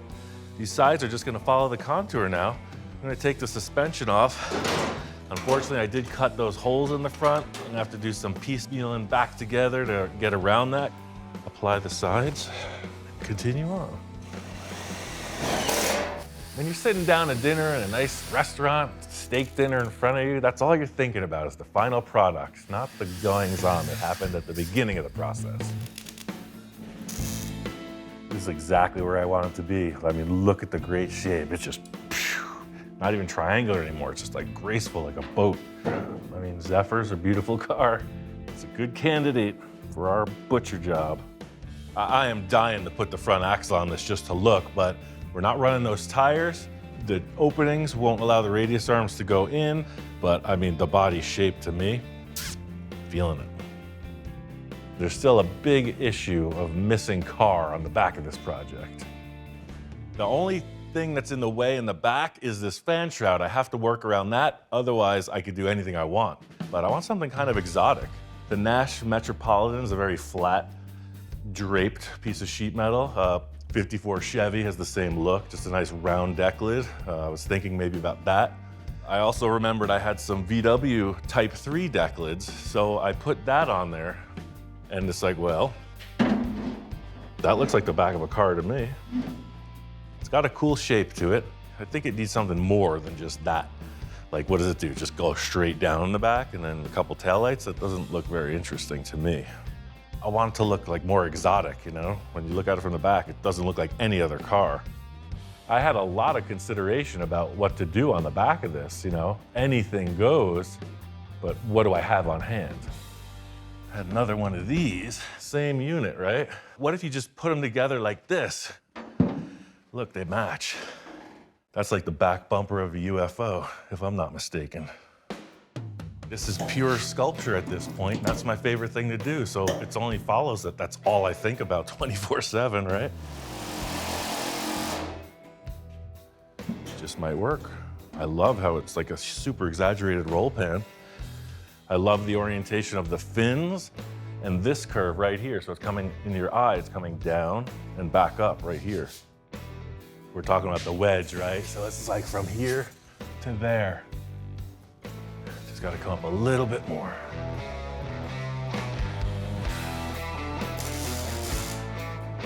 I want this to raise high up enough to access the engine, etc. I want the whole back of the car to open. So I'm gonna come up with a little hinge plan, swinging from the stock mounting location on this deck lid. The nut gets welded to the car, and the deck lid swivels around it. Drum roll, please. Yeah, I mean, you have perfect access to the complete engine. This is gonna get cut back somewhere through here, so there's a lot of room to offer. Definitely cool. I'm gonna get rid of this right now because that's bugging me. That thing's sticking out like a sore piece of sheet metal. Not really rocket science, it's deck lid science. I'm not gonna use much more than my knee bone. Like so. If you really want, I could turn this into a big formal production, right? I could get out the tubing bender, make some templates. I could even get the tape measure out, make it look really important. I saw the shape I needed. I had an extra knee laying around, so what the heck? Yeah, the taillights are pretty big aesthetic in what's happening back here. I think less towards the bottom of the car is better. Just gonna keep everything like focused on the wings. I think it's about time we busted into Victor's treasure trove. He brought in some real jewels, and I think this car could use some sparkle. You know, these are pretty tasty, but I feel like they're definitely horizontal. These are super space age, but I think they're just too big for those fins. Now, these little gems, and look at that. Does that not say flying spaceship thing? I think Victor knows that the key to all of our success so far has been his parts sourcing, and I gotta say, he knows how to pick them. That little baby set right in there. There's something about the shape of these particular taillights I think it's gonna really tidy up and refine the statement of the back end of this car. Did a little work on the rear of these fins. I extended them out, took some sheet metal and formed it to fit up these taillights just right. I felt like this little bulge in the fender here would just sort of terminate right at the taillight, and then it would just fall down in a very generic shape. Like that way it's pretty much open to whatever kind of flavor we want to add to it. There's something about, like, you know, the Martian's antennas, the way they're like that. I just felt like the taillights and the fins, like you had this like round shape with two like things coming off. I don't know, worked for me. Even though the majority of the back is defined, there's still a lot of holes in the rear portion. You know, it's kind of like the Swiss cheese biscuit, but we're going for more the mozzarella biscuit. It's sort of round, it's sort of triangle. So to just kind of make that flow with sheet metal, it's easier said than done. So I'm thinking I can utilize this rest of the Nash Metropolitan body. This is the front bender. It's got a bunch of good character lines in it. I think that's just gonna add a less generic flavor to it. This is the old joining of the Studebaker, Nash Metropolitan, and Volkswagen Type 3 trick. Here we go. The first step is to create some kind of a line that transfers the taillight fin to the bottom of the car. In just looking at the back of the car, I'm seeing this horizontal band where the two deck lids joined, and I'm thinking that it may turn up into the flat plane of the taillights, so just trying to create a ridge that would lead into that feeling. I said I want to make a Tesla right now and put this piece in. You got one slice of pizza, pepperoni. Because this is just a vacant space, I'm imagining the curve, the contour that'll blend around the corner into the wheel arch area. So I'm just looking around and choosing something that matches that contour in my mind. For me, I'm not a really good planner, but I'm a really good improviser. And this pretty much documents the process precisely. I'm just trying to follow the lay of the land. Yes. No plans, winging a prayer. Voila. I love this dip in the Studebaker fin. It's got some more flow, It's more organic. Name the state. Start it right where it fits the best. I'm gonna begin the mutilation process. Starting to curve this piece of flat steel, and it's putting a lot of stress in the panel, which is gonna make it super strong. You're gonna need that rigidity for space travel. Seen some craft come apart at Mach 6. It's a messy scenario. I took my time, did all the welding, fabbed out the whole rear corners, and it's almost time for Mr. Cacho to take over on this creation. I love the fins and the taillights, but looking at the center section, it's just kind of mute. Time's a-wasting, it's running out. What's my last call on the look of the back of this car? I think I got one more idea. Two of the things I saved were from a Cadillac. I don't know what year that is, but that's definitely in the front grille. You got all these little chrome bullet shapes, and man, maybe Frenched in a bit, a little in, a little out, just a big oval opening. With this insert, it'll be functional and look pretty spacey. It's like that 13-year-old kid with braces, right? I'm thinking, man, the Zephyr hood classed this thing up so much. Wouldn't a little bit of Cadillac in the back look good? I want to frame it out with some round tube. Might have to roll it a little, I don't know. That's the adventure. You may think you've seen all my tricks, but alas, the story has just begun. Get my mega magnet and stick this in place. It looks like an average piece of steel.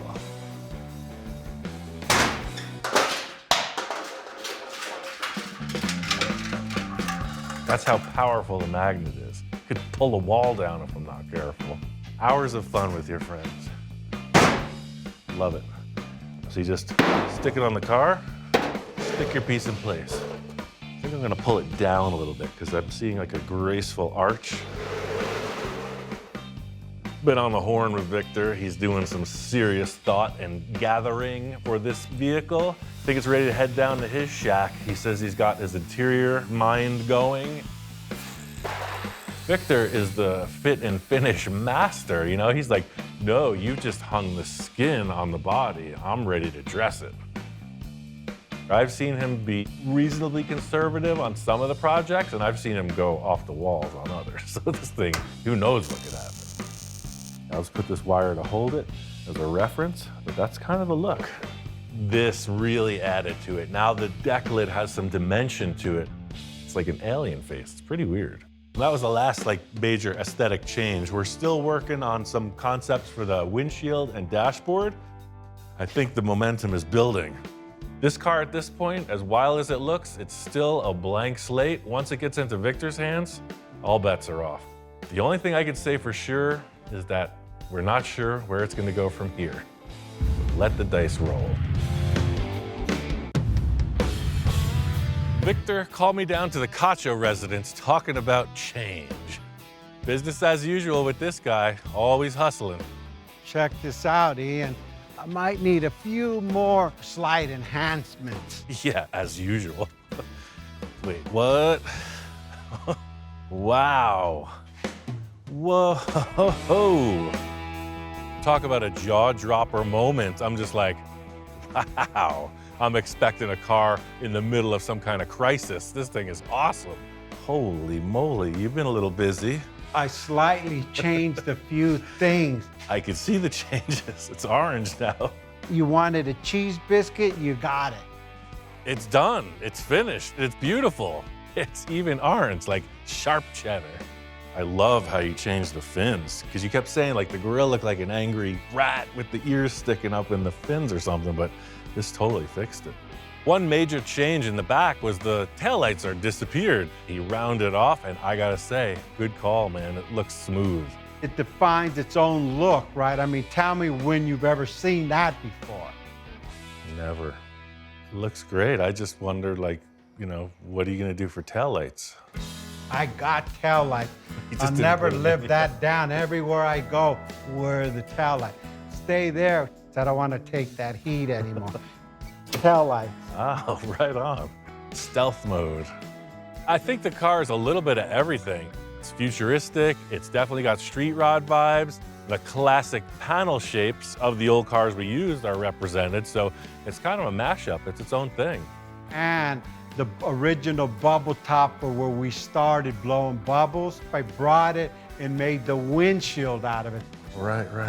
Okay. And I just kind of added another contour to it. I like it. Yeah, I love the interior. Clean and classy. We did flip-flop in conversation on the wheel choice. I tried spokes. He ends up with these big diameter, like exotic car rims. And in the end, it is an exotic car. These are off of a 4x4 truck. Right, I know the style, the big lifted trucks with the small, low-profile off-road tires. And now I see what you're doing, man. It works. With Victor and I, our collaboration is always sort of the perfect storm. You know, he's like, I got these crazy ideas. I'm like, well, I got this crazy brain and I got a welder. And every time it works out really cool.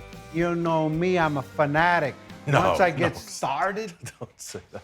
A fanatic? I would never have thought. Victor fires it up and tells me to jump in, and I'm like, where? There's no room in this thing.